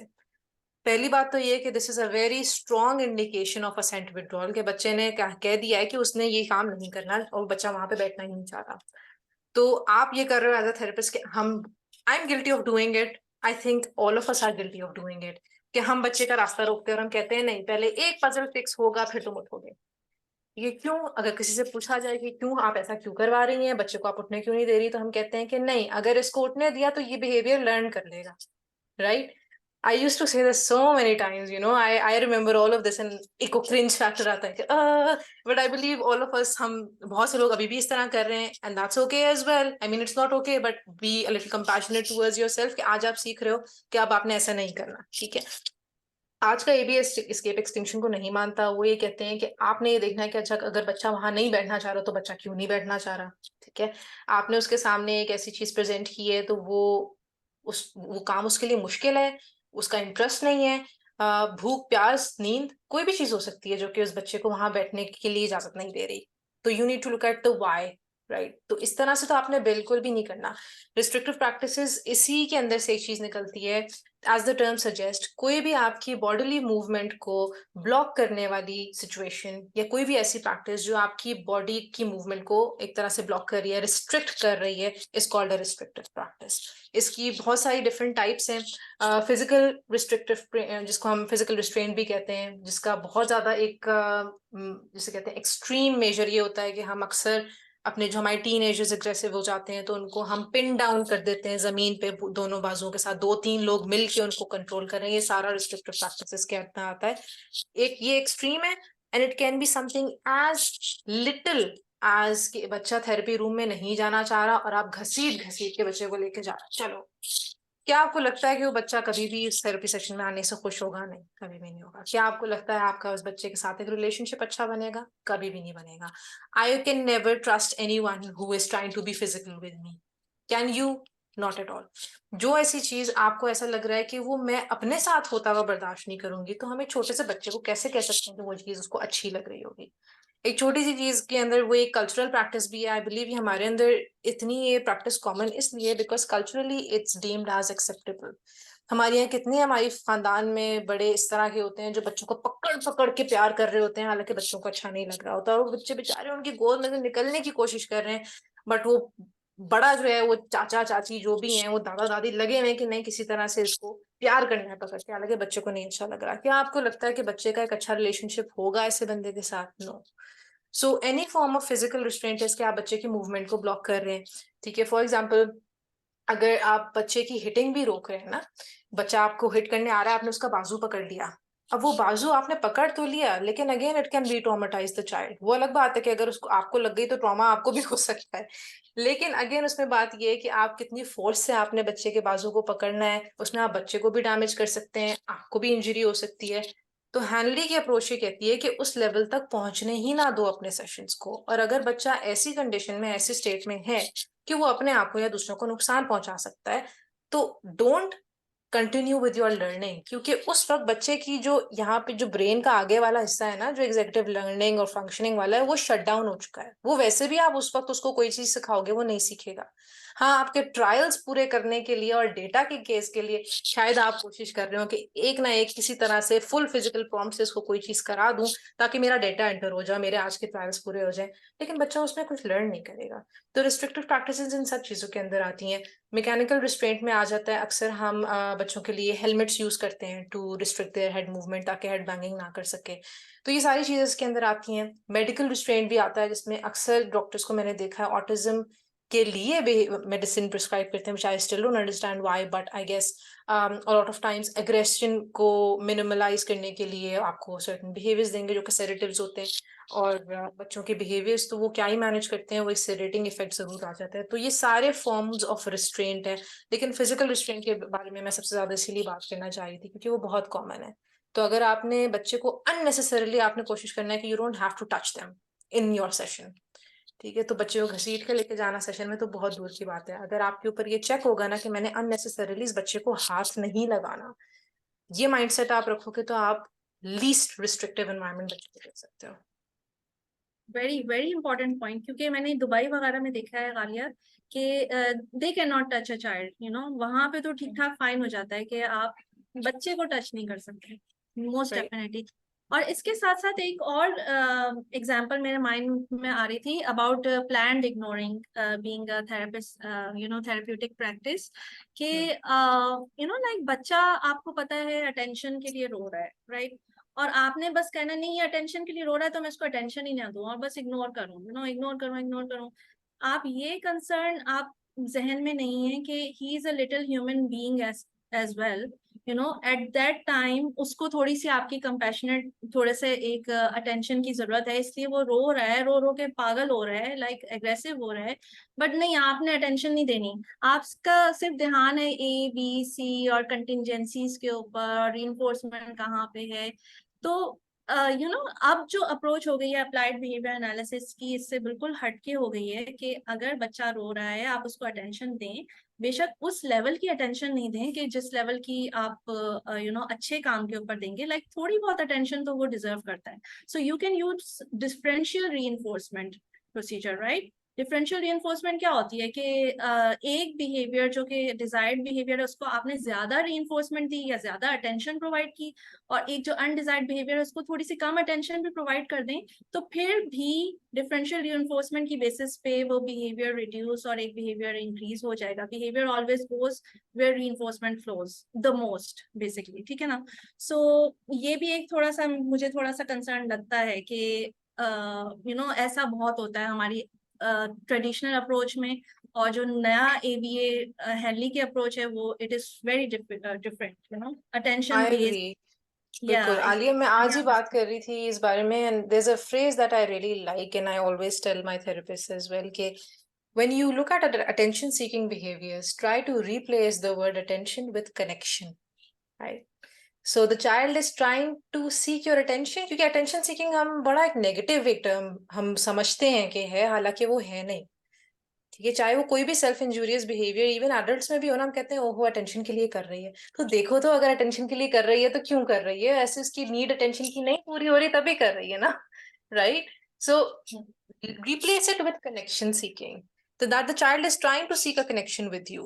तो उसके अंदर फिर हम स्ट्रैटेजीज डिफरेंट यही हम लेके आते हैं कि अगर हम उस बच्चे को इग्नोर नहीं कर रहे तो हम ये कर रहे हैं कि हम उसको सिखा रहे हैं कि अच्छा अगर ये इस तरह से अटेंशन मार के हम अटेंशन नहीं दे रहे, तो हम अगर तुम हल्का सा हमारा शोल्डर टैप कर दोगे, तुम कोई विजुअल एक्सचेंज कर दोगे, यानी कि कोई फ्लैश कार्ड, ठीक है, उसके थ्रू आप बच्चे को कोई कम्युनिकेशन करने का कोई जरिया भी तो दें। सिर्फ हमने ये तो नहीं करना ना कि हमने बताना है कि अच्छा अगर अटेंशन नहीं देनी, अगर अटेंशन के लिए आपने ये नहीं करना तो बस ये नहीं करना। You need to teach them alternative forms of communication, which is why functional communication इतनी जरूरी है, फंक्शनल कम्युनिकेशन ट्रेनिंग। लेकिन हाँ बिल्कुल आपकी बात सही है कि हम प्लान्ड इग्नोरिंग अब हम नहीं करते, it's no longer considered ethical, because again आपने आपको बच्चे के शूज में रख के देखो, आप रो रहे हो क्योंकि आपको अपनी मदर का, फादर का, हस्बैंड का, किसी का भी आपको सपोर्ट चाहिए उस वक्त, और वो हस्बैंड आगे से अपना काम कर रहे हैं, he is not giving you eye contact, he is not even looking at you, आपको कैसा लगेगा? आपको अच्छा नहीं लगेगा ना। तो उस बच्चे को कैसा लग रहा होगा कि जब वो आपकी अटेंशन लेने के लिए इतना कुछ कर रहा है लेकिन आप उसकी तरफ नहीं देख रहे। अगेन वही आलिया वाली बात कि वो अटेंशन उस वक्त डिफर करेगी फ्रॉम दैट अटेंशन जो कि आप उसको करेक्ट या एक्सेप्टेबल बिहेवियर पे दोगे। बट एट दैट मोमेंट आपने उसको कंफर्ट लाजमी करना है, आपने उसको अटेंशन देनी है, आपने उसकी तरफ देखना है, आपने उसको कंफर्ट करना है, उसकी इमोशंस को वैलिडेट करना है, चाहे वो एक ऑटिस्टिक बच्चा हो, चाहे वो एक न्यूरोटिपिकल बच्चा हो। सो that's very important. Thank you, Galia. अच्छा, Galia, what would you like to say about punishment strategies? Punishment एक बड़ा hot topic है कि कब करनी चाहिए, कब नहीं करनी चाहिए. Sometimes it is necessary. So please इसके ऊपर थोड़ा elaborate कीजिए. आलिया, मैं तो अब जिस स्टेज पे पहुंच गई हूँ ना, जो जितना मुझे समझ आई है चीजों की, वो अब ये समझ आया है कि आज का एबीए जो है ना, उसने पनिशमेंट को कोई बहुत दूर छोड़ दिया है। अब ये है कि हमारी रीइंफोर्समेंट स्ट्रैटेजीज और इतनी ज्यादा चीजें आ गई हैं कि हम कहते हैं कि यार पनिशमेंट करने की जरूरत ही नहीं है यूज, बिल्कुल भी। तो पनिशमेंट स्ट्रैटेजीज आई बिलीव अब सिर्फ टेक्स्ट बुक की हद तक ही रह गई हैं, क्योंकि अगर आप एक ट्रॉमा इन्फॉर्म्ड पर्सपेक्टिव से काम कर रहे हो तो अगेन पनिशमेंट स्ट्रैटेजीज आपके टेक्स्ट बुक के अंदर ही रह जाएंगी सिर्फ, क्योंकि इसमें it can be something as little as you are raising your voice, right? बच्चे ने एक काम गलत किया, आपने अपनी वॉइस रेज करके उसको फियर बेस्ड रिस्पॉन्स के थ्रू आपने उसका बिहेवियर रिड्यूस तो कर दिया, लेकिन again it's going to leave an impact, right? But again वही आपकी वाली बात कि कहीं ना कहीं नेसेसरी भी होती है, लेकिन मैंने बहुत अरसा हो गया मैंने कोई पनिशमेंट स्ट्रैटेजी यूज नहीं की। But maybe you can talk about it more. What are some of the instances in which you believe कि आज भी हम ethically punishment को use कर सकते हैं?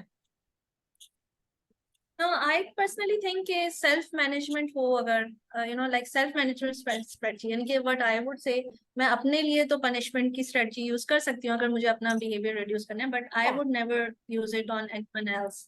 It's very difficult. So अच्छा, what about you? What like fade out plan के बगैर reinforcement use करना, like हम reinforcement का इतना आदी बना देते हैं बच्चे को कि बस वो कैंडी दे के बिठा देना। एक वो है ना अप्रोच कि लोग समझते हैं ट्रेडिशनली कि बस अप्लाइड बिहेवियर एनालिसिस ये कि बच्चे को कैंडी दी और बिठा दिया और उससे काम कर दिया।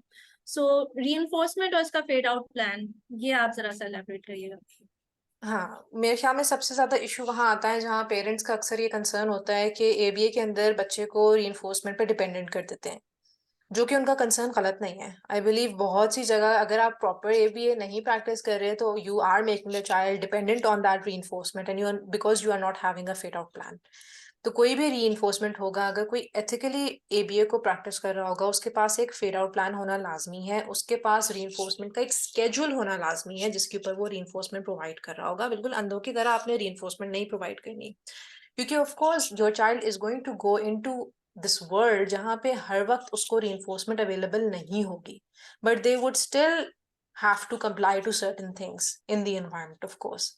तो ये चीज बहुत जरूरी है कि आपने अगर एक बच्चे के हर रिस्पॉन्स पे आप उसको रीइंफोर्स कर रहे हो, slowly and gradually you need to fade that out. Fade out करने का मतलब ये कि अगर आप 5 के 5 रिस्पॉन्सेस पे every time the child did something correct आपने उसको रीइंफोर्स किया, slowly and gradually the parent needs to understand and the therapist needs to understand कि एकदम से हम रीइंफोर्सर हटा भी नहीं सकते। तो may be 4 out of 5 tiles को आप रीइंफोर्स करोगे, मे बी 3 आउट ऑफ 5 को आप रीइंफोर्स कर दोगे, मे बी आप रीइंफोर्समेंट की टाइप चेंज कर दोगे कि अगर जहां वो टॉयज के साथ रीइंफोर्स होता था वहां पे आपने हाई फाइव्स इंट्रोड्यूस कराने शुरू कर दिए, सोशल प्रेस इंट्रोड्यूस कराने शुरू कर दी, कि आप टैंजिबल्स से हट के आप वर्बल प्रेस पे आ गए, ताकि उसको फेड आउट करना थोड़ा सा आसान होता है, right? Because not everywhere that he is going to go, उसको हर वक्त हर कोई बंदा जो है वो गुड जॉब या जबरदस्त नहीं बोलता होगा।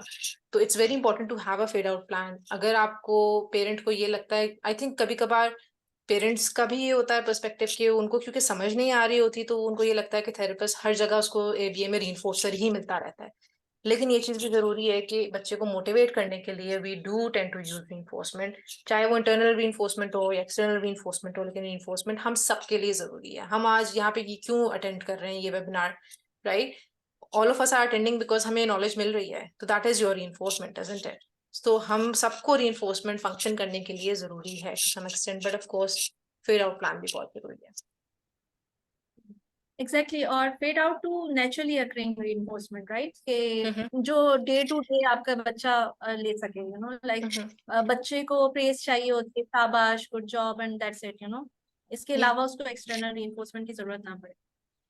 ओके, सो गालिया, रिस्ट्रिक्टिव प्रैक्टिसेस के बारे में आप मजीद अगर कुछ बताएंगी, नहीं तो we move on to restrictive practices I think मैंने आलिया कवर कर दिया, उसमें physical restraint, idea. Medical restraint वो मैंने बात कर ली। Yes yes. अच्छा, और lack of supervision and unqualified professionals, ये पाकिस्तान में एक बहुत बड़ा कंसर्न है, तो इसको मैं थोड़ा सा आप डिस्कस कीजिए बिल्कुल। अबाउट। पेरेंट्स के लिए एक तो मैं सबसे पहले ये बात करना चाहूंगी कि अगर कोई पेरेंट देख रहा है और उसका जो बच्चे का उनके थेरेपिस्ट है वो ये कहता है कि मैं सर्टिफाइड थेरेपिस्ट हूँ, आप उनसे पूछेंगे कि आप कहाँ से सर्टिफाइड हैं। अगर वो बताते हैं कि मैं आरबीटी हूँ या मैं आईबीटी हूँ या मैं एबीएटी हूँ या एबैट जिसको हम कहते हैं, तो मैं बोर्ड से सर्टिफाइड हूँ, आपने उनसे लाजमी पूछना है कि आपका सुपरवाइजर कौन है। बिकॉज अगर कोई भी सर्टिफाइड बिहेवियर थेरेपिस्ट होगा तो वो किसी भी सुपरवाइजर के बगैर प्रैक्टिस नहीं कर सकता, they can not practice on their own. So again जो हम रेड फ्लैग्स के आलिया बात कर रहे थे, it's very important to have a supervisor. तो अगर कोई भी ऐसा पेरेंट है जो अपने बच्चे की थेरेपी के लिए जा रहा है और उसका थेरेपिस्ट क्लेम करता है कि वो सर्टिफाइड है, आपने उनसे पूछना है आपका सुपरवाइजर कौन है।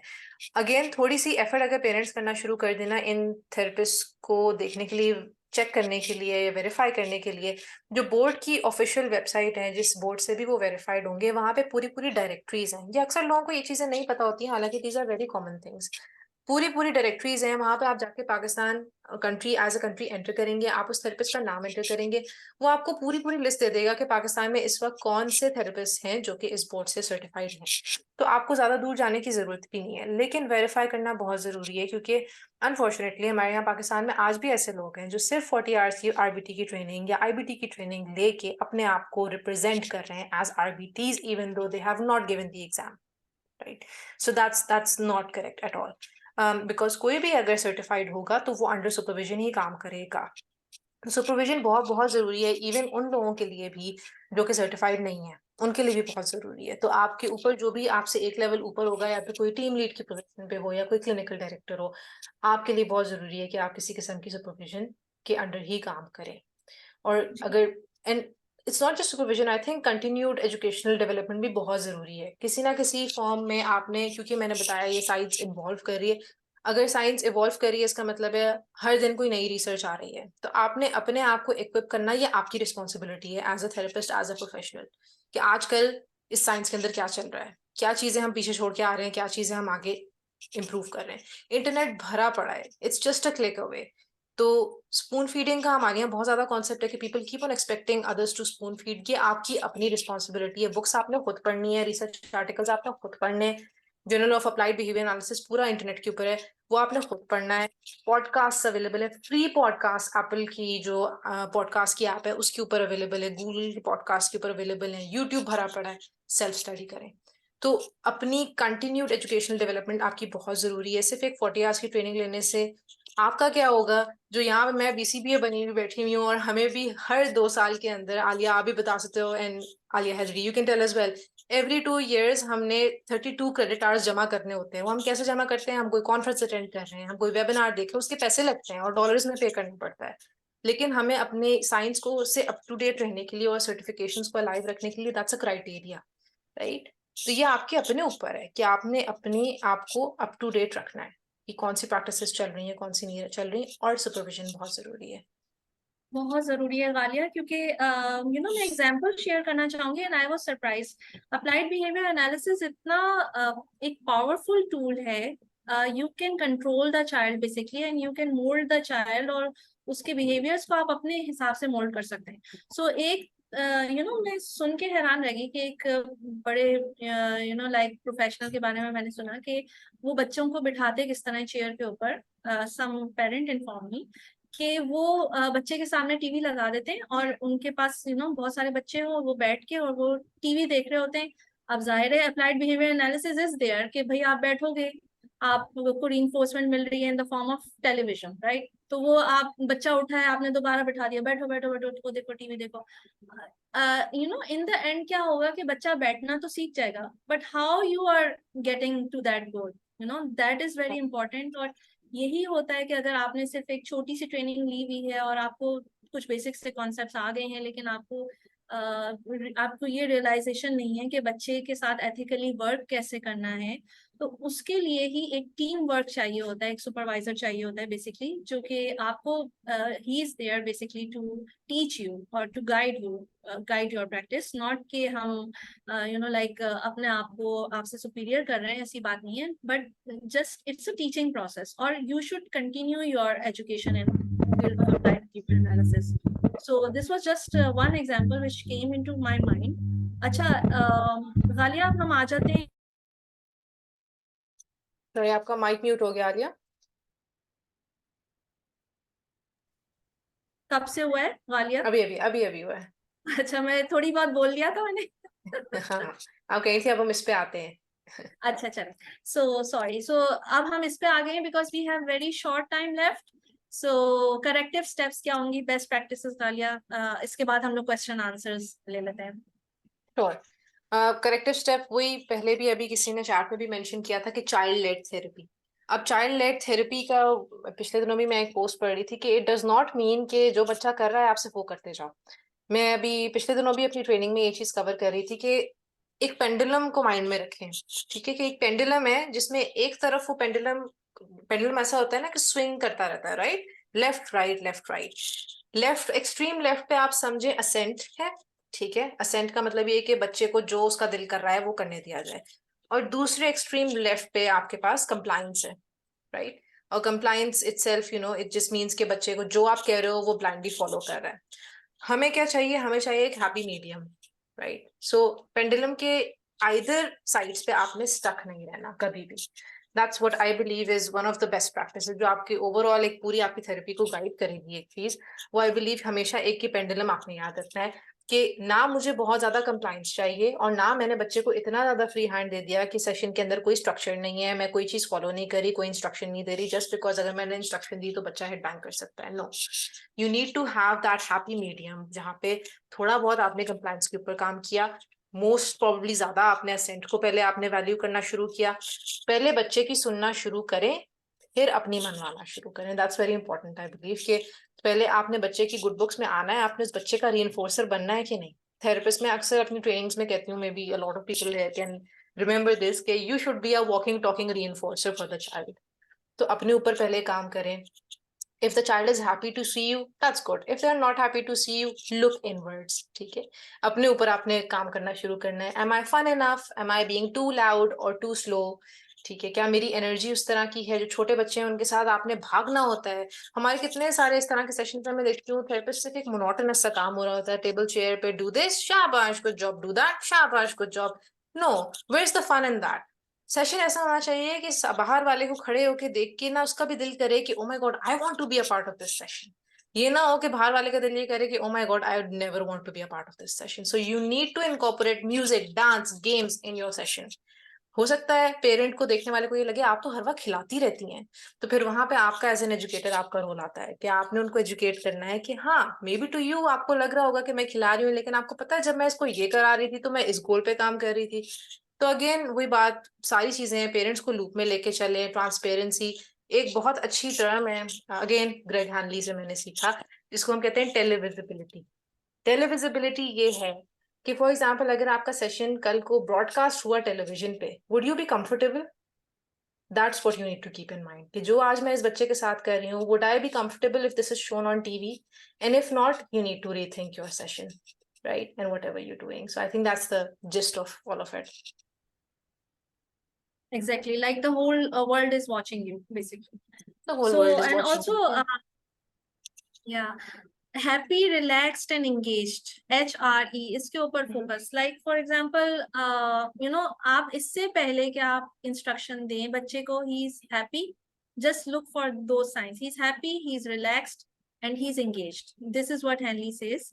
तो like मेरे पास जो बच्चे आते हैं सबसे पहले मैं ये देखती हूँ कि और थेरेपिस्ट क्या होते हैं, वो बोल नहीं रहा एक साउंड नहीं निकाल रहा, आवाज नहीं निकाल रहा, क्यों नहीं बोल रहा, ये काम क्यों नहीं कर रहा।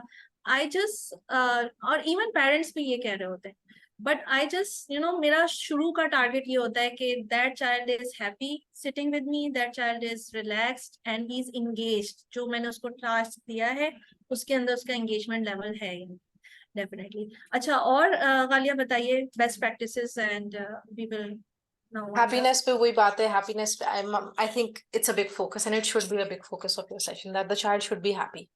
Relax का मतलब ये है कि वो एक calm down stage में है, right? I'm just trying to break down ये HRE का मतलब क्या है. Relax का मतलब है they're in a calm position, right? आपको कहीं उनकी body movement से कोई distress नजर नहीं आ रहा. Again, जो behavior therapist है ना, उनका मकसद सिर्फ ये नहीं है कि antecedent behavior consequence देखें.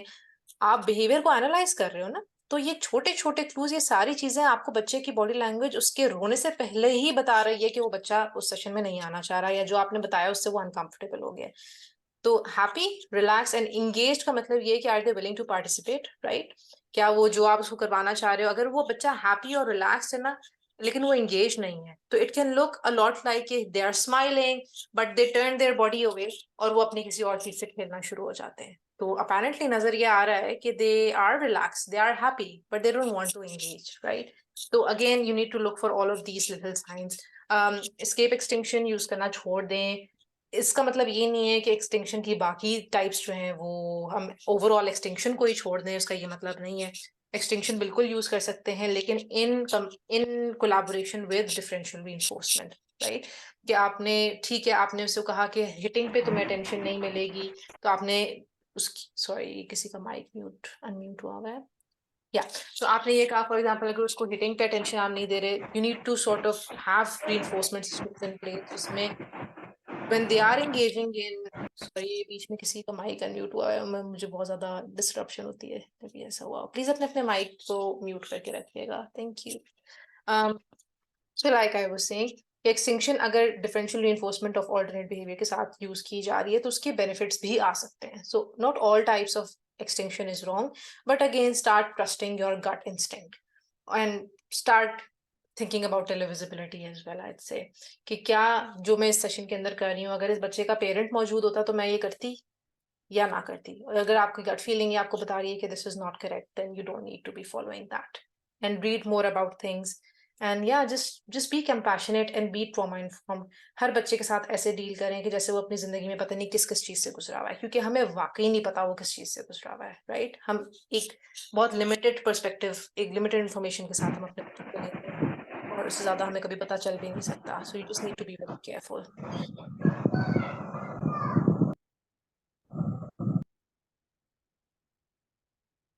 या आलिया, ओवर टू यू. आपका माइक म्यूट हुआ है. जी, तो मैं ये कह रही थी कि अब किसी का माइक अनम्यूट हुआ तो देन आई विल लाइक आपको पिटाई हो निकाल दूँ. जाएगी. फिर पनिशमेंट स्ट्रेटजीज यूज करेंगे आलिया. Yes, punishment हो जाएगी. Okay, so what about shared control during sessions?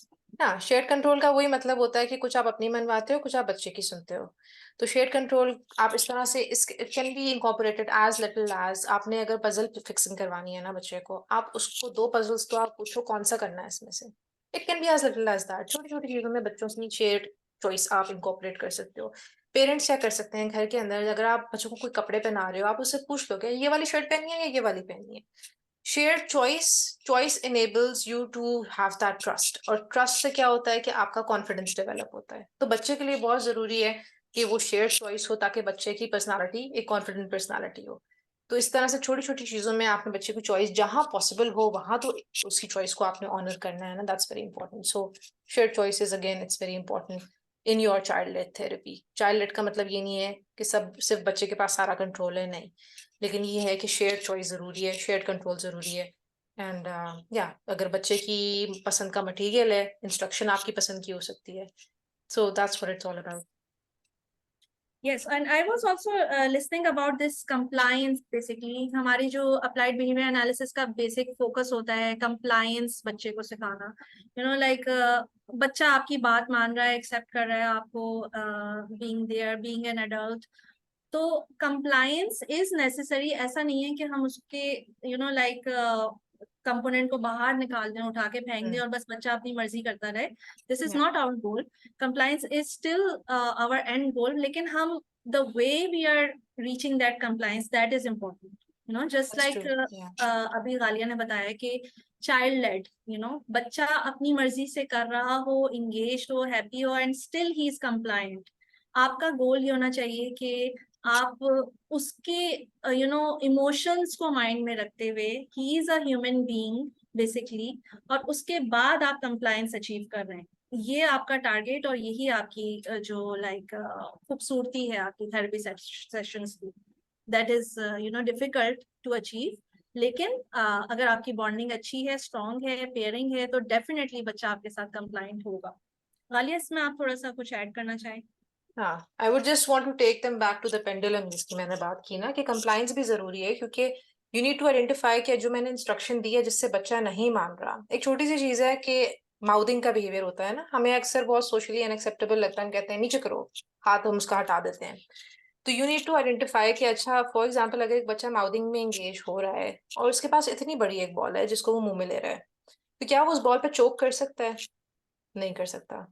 तो उस वक्त शायद मेरा स्टांस कुछ और हो, मैं कोई रीइंफोर्समेंट स्ट्रैटेजी यूज करूंगी, मैं रीडायरेक्शन यूज करूंगी, कि मेरा इमीडिएट फोकस ये नहीं है कि वो बच्चा अपना हाथ नीचे कर ले, एज कम्पेयर टू अगर एक छोटी सी इतनी सी बॉल जो कि अक्सर मार्बल रन वगैरह के गेम्स में यूज होती है, अगर वो बच्चे के मुंह में है, तो उस वक्त जाहिर है इट्स अ लाइफ और डेथ सिचुएशन, राइट? तो you need to look at कि जो इंस्ट्रक्शन है मेरी वो निगोशिएबल है या नहीं है।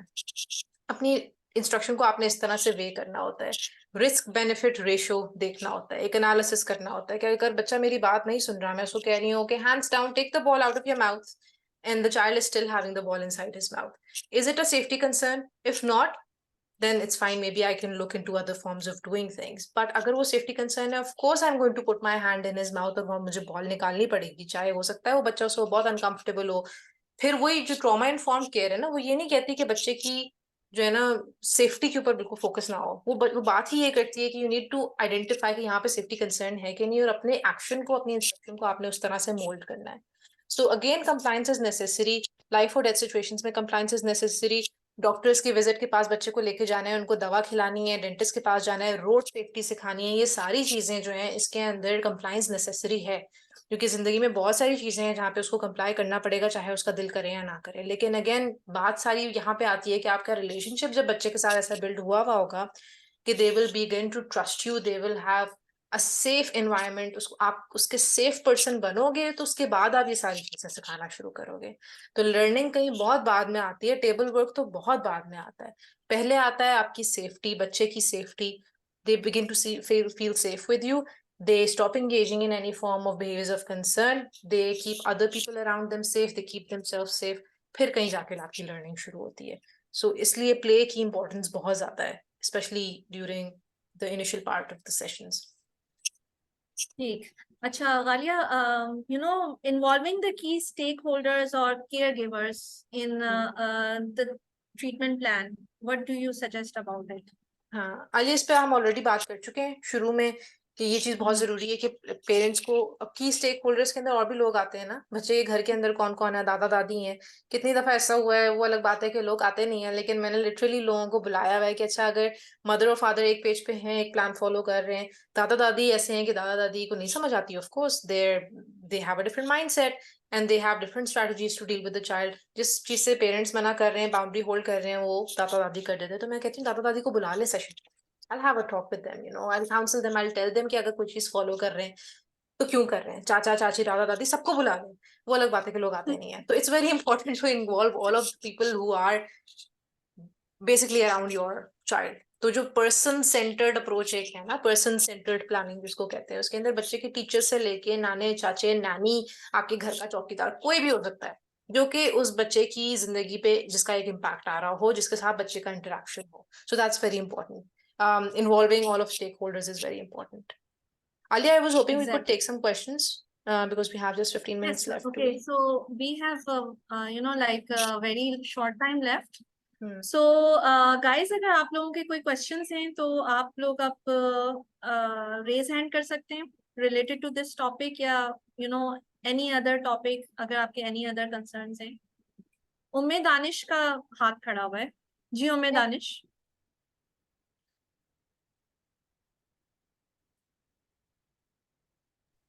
Danish, you can, yeah, okay, go ahead, please.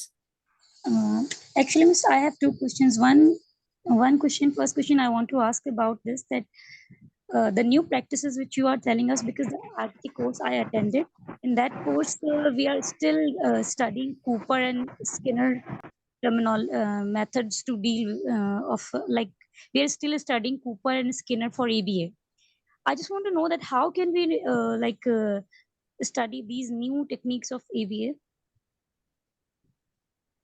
Alia, आप आंसर करोगे, मैं आंसर करूँ? जी हालिया, आप इसमें लीजिए। उसमें यही है कि उम्मीदानिश this thing will continue for a couple of years, because जिन प्रैक्टिसेस की हम बात कर रहे हैं they are relatively very new, इनको ज्यादा टाइम नहीं हुआ आएगा, तो टेक्स्ट बुक नॉलेज को रिप्लेस करते करते टाइम तो लगेगा, वही बात है। लेकिन how can you learn about this? This is your time, ठीक है। आपको अब पता चला, आपको ग्रेग हैनली का नाम पता चला, मैं चैट पे भी लिख दूंगी ग्रेग हैनली का नाम।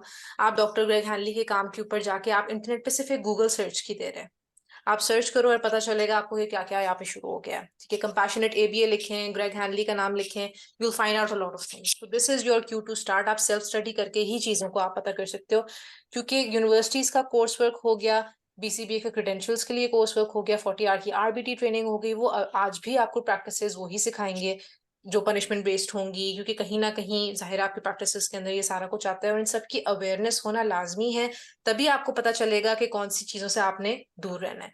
जब तक आपको पता नहीं चलेगा कि पनिशमेंट, सर्टेन पनिशमेंट स्ट्रैटेजीज, या जैसे एस्केप एक्सटिंक्शन की हम बात करते हैं, अगर आपको पता नहीं होगा कि एस्केप एक्सटिंक्शन होती क्या है, तो आप उससे रिफ्रेन कैसे करेंगे, ये भी एक माइंडसेट है ना, ठीक है। तो वो आपको बता जरूर रहे हैं, लेकिन अगेन ये आपके अपने ऊपर अब ये चीज आती है कि अब आपको पता चल गया ना इन लोगों के नाम है, इन लोगों से आप अपडेटेड रहो, इनकी ट्रेनिंग्स हैं, काफी सारी चीजें यूट्यूब पे इनकी फ्री पड़ी हुई हैं।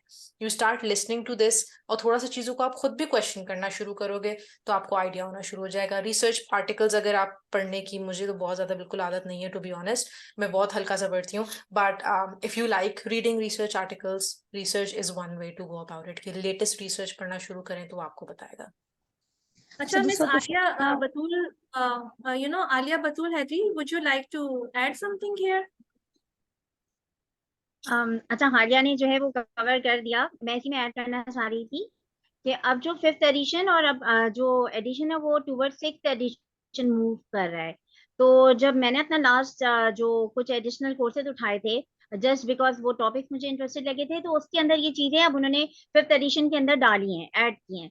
तो उम्मीद दानिश अगर जो है वो नेक्स्ट एडिशंस को कर रही हैं, तो ये वाली सारी चीजें गो थ्रू करनी पड़ेंगी उनको, ठीक है। तो उसमें और बाकी तो फिर हालिया ने माशाल्लाह बहुत अच्छे से बता दी हैं चीजें कि आप अपनी सेल्फ स्टडी करें, और मतलब क्लिक अवे हैं ये चीजें। तो बस ये ऐड करना चाह रही थी, तो माशाल्लाह हालिया ने उसको कवर ही कर दिया था। Thank you miss. लेकिन दूसरा क्वेश्चन मेरा ये था कि जो हैंडली की आपने ब्रेथ हैंडली की प्रैक्टिसेस की बात की है, they are all based on prevention, and prevention is not always possible, because you know like जैसे आप कह रहे हैं कि पनिशमेंट नहीं कर सकते हैं, तो इवन ये कि अगर मैं चाह रही हूँ लेट्स से किड जो है वो होमवर्क कंप्लीट करे and I will take away the mobile, तो it will also comes as a punishment, but ब्रेथ हैंडली जो है वो फोकस कर रहा है प्रिवेंशन पे, तो do you think that prevention always work?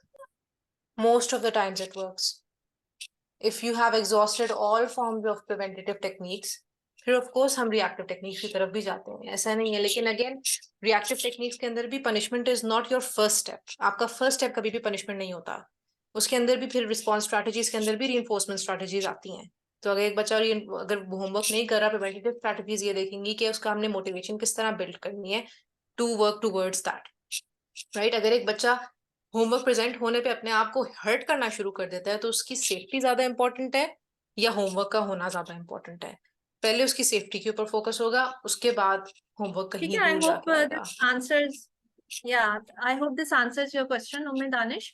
So next question I will take from Sobia. Sobia, आपका हाथ खड़ा हुआ है। Yes, Assalamu alaikum. Miss Alia, thank you so much. It is a very good seminar about this ABA, because being as a parent, मैंने जो अपने बेटे को 10 months की therapy अभी recently पाकिस्तान में दिलवाई है, it is totally opposite to what you are saying now on this platform. So I think ये modifications ही नहीं हो सकती, ये तो totally opposite study है, because जो पाकिस्तान में हो रहा है या यहाँ पे जहाँ मेरे बेटे ने थेरेपीज ली हैं, वो टोटली वही सब कुछ है जो आप बता रही हैं, कि जबरदस्ती बिठाया जाता है, कॉर्नर किया जाता है, ये सब कुछ, ताकि बच्चे क्या जी बिहेवियर ना बिल्ड हो, नीचे कोई चीज गिर जाए तो उससे कहा जाता है अब तुमने उसको उठाना ही, जब तक तुम नहीं उठाओगे ये तो जी बिहेवियर पकड़ लेगा। लिटरली ये सब कुछ मेरे बेटे के साथ हुआ है, और मैं इस वक्त तो बहुत ही जो है ना ट्रॉमा में ही चली गई हूँ कि ये सब कुछ उसके साथ हुआ है। तो मैंने 10 मंथ की थेरेपी के बाद मैंने खुद क्विट किया, क्योंकि वाकई बीइंग पेरेंट मेरी गट फीलिंग थी कि ये सब कुछ कुछ अच्छा नहीं हो रहा है। इससे अच्छा तो मैं घर पे ही इसको कुछ अपने साथ बिजी करूँ। तो अभी भी मैंने उसको, दुबई में मैं वापस आई हूँ, मैंने उसको मेन स्ट्रीम में डाला है। अभी वहां पे भी कुछ इसके लिए एकदम ट्रांजेक्शन हुई है, वो थोड़ा इसके लिए ये स्टिमिंग बिहेवियर पकड़ लेता है। तो मेरा क्वेश्चन ये है कि ये स्टिमिंग बिहेवियर अगर, हाँ, चलो ठीक है, वो परेशान नहीं करता है इधर उधर किसी को भी, पेरेंट्स को, मतलब वो खुद की स्टिमिंग अपने वर्ड में स्टिमिंग करने लग जाता है, तो ये इसके लिए कोई है कि वो क्या इंडिकेशन, इसका क्या करना चाहिए अगर किसी अनहैपनिंग कोई चीज हो गई है उसकी स्कूल में, तो वो स्टिमिंग को के थ्रू मुझे वो हाईलाइट हो रही है कि उसके साथ कुछ हुआ है, तो मुझे उसको कैसे फॉलो अप करना चाहिए, क्योंकि वी हैव टू, यानी उसको बाहर तो भेजना ही है, स्कूल को भी भेजना है, थेरेपी तो मैं बिल्कुल भी यहाँ पर भी मैं बहुत नहीं ले सकती, यहाँ पे बहुत एक्सपेंसिव है, लेकिन मैं पाकिस्तान के एक्सपीरियंस के बाद मुझे थेरेपीज पे कोई इतना अच्छा नहीं है, इसलिए मैं ये सेमिनार्स अटेंड कर रही हूँ और ये सब कुछ कर रही हूँ ताकि मैं खुद से कुछ काम। ठीक है Sobia, we got your question. Actually बहुत टाइम शॉर्ट है। आपकी बात सही है कि पाकिस्तान में अभी डेवलपमेंट हो रही है, और इस बेसिकली वेबिनार को करवाने का मकसद ही यही है कि हम अवेयरनेस क्रिएट करें, और अभी ये लाइक कहते हैं ना, डेवलपमेंट्स हो रही हैं, आ रहे हैं, लोग इस तरफ आ रहे हैं। अवेयरनेस इसी से आएगी। अब आज आप जो सीख के जा रहे हो ना, वो आगे जाके आप सबको बताओ। बाकी स्टिमिंग के ऊपर अगर मैं लूँ, मिस आलिया बतूल, अगर आप इसमें थोड़ा सा कुछ अपना इनपुट डालना चाहें स्टिमिंग बिहेवियर्स के ऊपर। आलिया आलिया बतूल अच्छा, या स्टिमिंग के और शब्द रहा है कि कंट्रोवर्सी में इसीलिए आ रहा होता है कि इसको रोकने का कहा जा रहा होता था, जो आप प्रीवियस। जी जी। हेलो। जी, we can hear you, जी, Alia. Go कैन ahead. यू हेयर मी?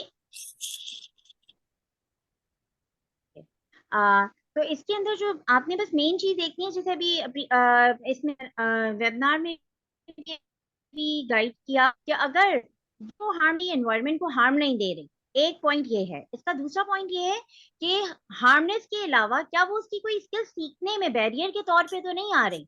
अगर तो इस कदर स्टेमिंग आ रही है कि वो कोई न्यू स्किल सीख पा रहा, then we have to intervene, और उसको हमने थोड़ा सा ऑल्टरनेट उसके ऊपर चेंज करना होता है। एट टाइम्स वो फंक्शन सर्व करने के लिए कोई ऑल्टरनेटिव दे दिए जाते हैं, या एट टाइम्स अब वो डिपेंड करता है कि वो स्विमिंग कितनी है, किस हिसाब में है, अदरवाइज इनकम्पैटिबल उसमें भी उसको फिर देखा जाता है। अगर वो बहुत ज्यादा बैरियर बन रही है और बच्चा कोई स्किल ही नहीं सीख पा रहा, खाली अपनी स्विमिंग में ही इन्वॉल्व, ठीक है, तो सिर्फ आपको उस वक्त एड्रेस करने की जरूरत है। अगर वो एट टाइम्स हो रही है, मोस्ट ऑफ द टाइम्स वो अपने फ्री टाइम में कर रहा है, तो उसको रोकने की जरूरत नहीं है, क्योंकि वो उसकी इमोशनल रेगुलेशन और सेल्फ रेगुलेशन में उसको हेल्प कर रही है। क्योंकि एकदम से कोई ओवरवेलमिंग सिचुएशन आ गई है, वो उसके अंदर, जैसे हम लोग होते हैं, बाज दफा लोग नेल बाइट करना स्टार्ट कर देते हैं, बाज अपने हेयर्स के साथ खेलना स्टार्ट कर देते हैं।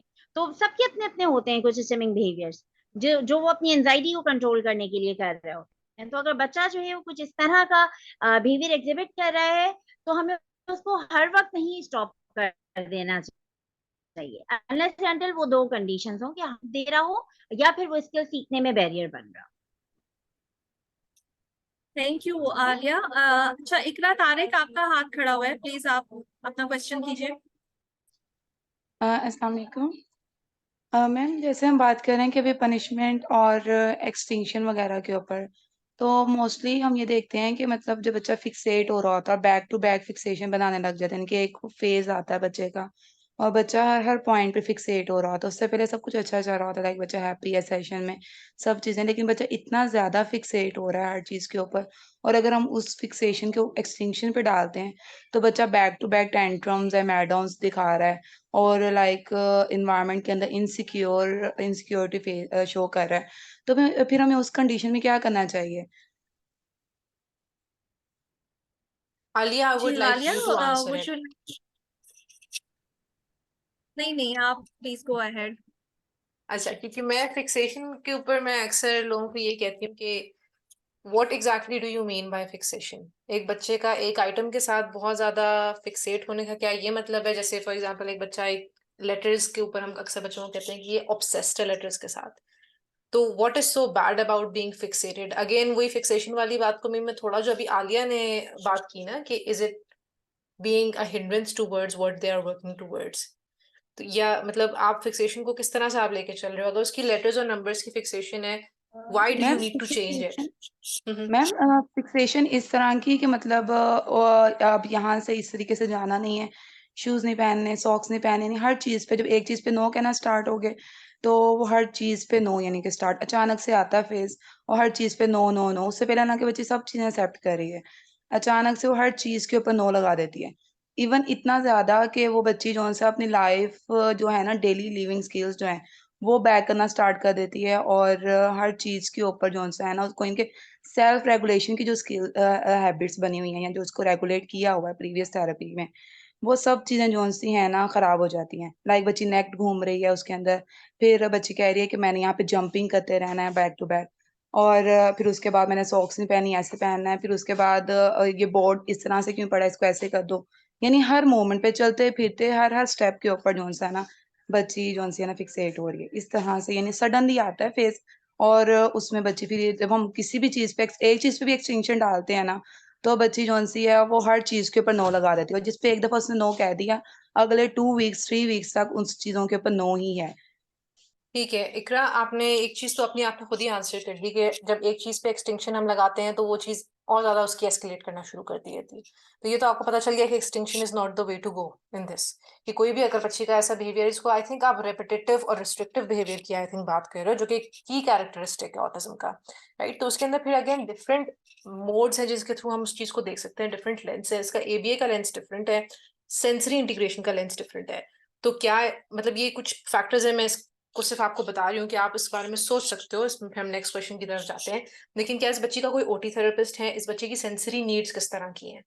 अक्सर ऑटिज्म के साथ, स्पेशली जो बड़े बच्चे होते हैं, साथ में कोमोर्बिडिटी में एंग्जाइटी आ रही होती है, जो कि अभी आलिया ने भी ऑलरेडी इस बारे में बात की।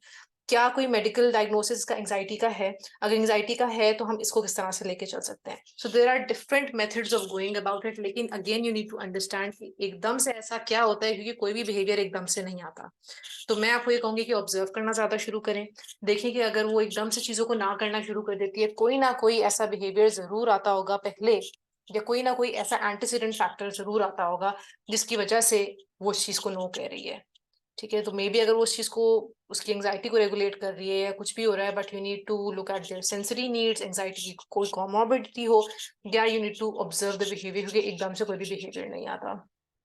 So you need to look at why she's doing that, but extinction is not the way to go, because उससे वो और ज्यादा डिस्टर्ब हो रही है और बच्ची की सेफ्टी is at risk.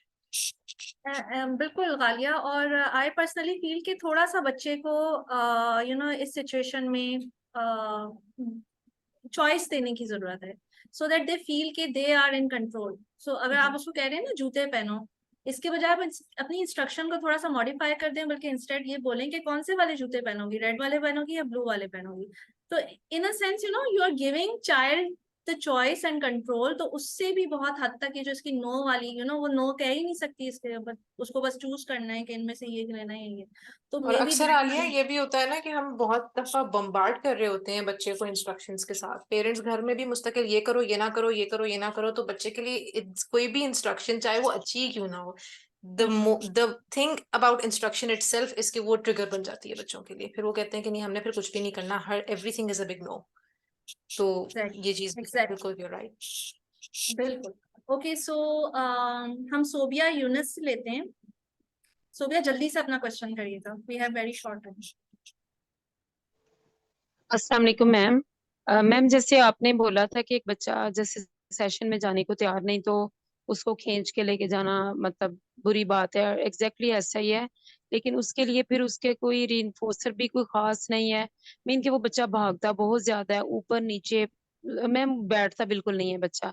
एक तो मुझे इसके लिए ये चीज चाहिए कि किस तरह से स्टार्ट करें, और दूसरी उसमें मैम ये चीज आ जाती है कि अगर बच्चे की कंटिन्यूसली ही मतलब रनिंग है और बच्चा किसी तरह से भी सिटिंग टॉलरेंस नहीं दे रहा, तो उसके लिए कोई बिल्कुल इनिशियल स्टार्ट की मैम कोई स्ट्रेटजी एपीए में है तो बताइएगा, क्योंकि बच्चा बिल्कुल ये सेम ही बच्चे की मैं बात कर रही हूँ, नो सिटिंग टॉलरेंस।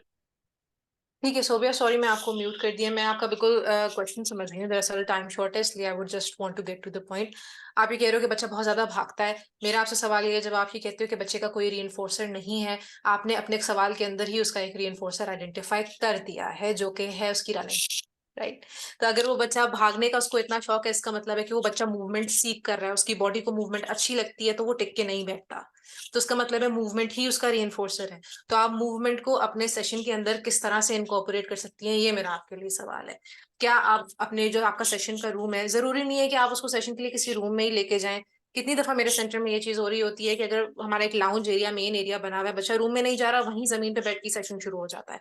आपने ये देखना है कि उसकी रनिंग के थ्रू, उसकी रनिंग के बीच में ही, कोई फिजिकल एक्टिविटी के बीच में ही आपने अपने गोल्स किस तरह से फिट इन करने हैं। Instead of asking him to fit into your world, you need to fit into his world first. कोई अगर वो बच्चा मूवमेंट सीख कर रहा है तो अगेन उसकी कोई सेंसरी नीड हो सकती है। मुझे नहीं पता बच्चे का डायग्नोसिस क्या है, मे बी ADHD के साथ हो, मे बी ऑटिज्म के साथ हो, मे बी दोनों हो। तो मेडिकल किसी डॉक्टर से भी आप रेफर, फैमिली जो है वो कर सकती है, किसी साइकाट्रिस्ट से भी रेफर कर सकती है, क्योंकि अक्सर जो हमारे पास बड़े बच्चे आ रहे होते हैं ADHD के साथ, sometimes they do require medication, but again not in every case. तो क्या कोई मेडिकल रीजन है? मेडिकल रीजन को हम हमेशा पहले रूल आउट करते हैं फॉर एनीथिंग, बट उस बच्चे की सेंसरी नीड हो सकती है। तो उस रनिंग के अंदर मे बी आप अपने सेंटर में कोई ट्राम्पोलिन रख लो, आप उसको जंपिंग करवाते वक्त भी you can conduct your session, but it needs to start with that relationship building. आप पहले उसको उसकी दुनिया से निकालने से पहले खुद उसकी दुनिया में जाने की पहले कोशिश करें कि आप भी उसके साथ कोई रनिंग के थ्रू कोई गेम्स आप कंडक्ट करवा लो। अगर इस बच्चे को रनिंग और मूवमेंट का इतना शौक है, उसको वो मूवमेंट सीख कर रहा है, तो वो मूवमेंट का इनपुट उसको देंगी तो ही वो लर्निंग के लिए रेडी होगा। This child will not be ready to sit at a table and focus. You need to come out of that table chair वाली thinking and incorporate your learning goals into that running. I hope that makes sense. Awesome. अच्छा guys, so sorry हम मजीद questions नहीं ले पाएंगे because we are already over time our designated time, और obviously आप सबकी भी अपनी activities होंगी और हमारी भी हैं, हमने भी जाके relax करना है. So thank you so much everyone for joining in. Special thanks to Miss Ghalia Shafkat and Miss Alia Haidari and of course Miss Alia Yasir के हम Thank you very much Miss Alia Yasir कि आपने ये सारा कुछ conduct कराया and you reached out to me on Facebook and आपने मुझे जगाया कि प्लीज मेरे साथ लाइव सेशन करो, लोग तुम्हें मिस कर रहे हैं. Thank you so much for doing that and for bringing me here. I really missed talking to so many people and thank you for giving me this opportunity. Thank you and I really enjoyed today. Thank you so much. बहुत मजा आया. Thank तो you so इंशाल्लाह much. Next time future के लिए stay connected और इसकी recording जो है वो आप लोगों को अवेलेबल होगी इंशाल्लाह. Thank you so much. जिसने अपने लॉन्ग वीकेंड में से स्पेशल वक्त निकाला, बहुत शुक्रिया हमें आज ज्वाइन करने के लिए. Thank you so much for trusting us with your time and thank you so much Alia Haidari as well. It was really nice meeting you. Thank you so much Alia Haidari. Thank you Alia. Thank you Alia. It was really a wonderful session. बहुत comprehensive और parents और professionals दोनों के लिए बहुत अच्छी guidance के साथ था. और इस तरह के वेबिनार ज़ाहिरा होते रहने चाहिए ताकि वो एक जो है वो प्रोफेशनल डेवलपमेंट के लिए बहुत जरूरी है. और पेरेंट्स की गाइडेंस तो डेफिनेटली उसमें हो रही होती है. Definitely. Thank you. Thank you. Thank you Allah so much. Hafiz. Okay, Allah Hafiz. See you guys next time.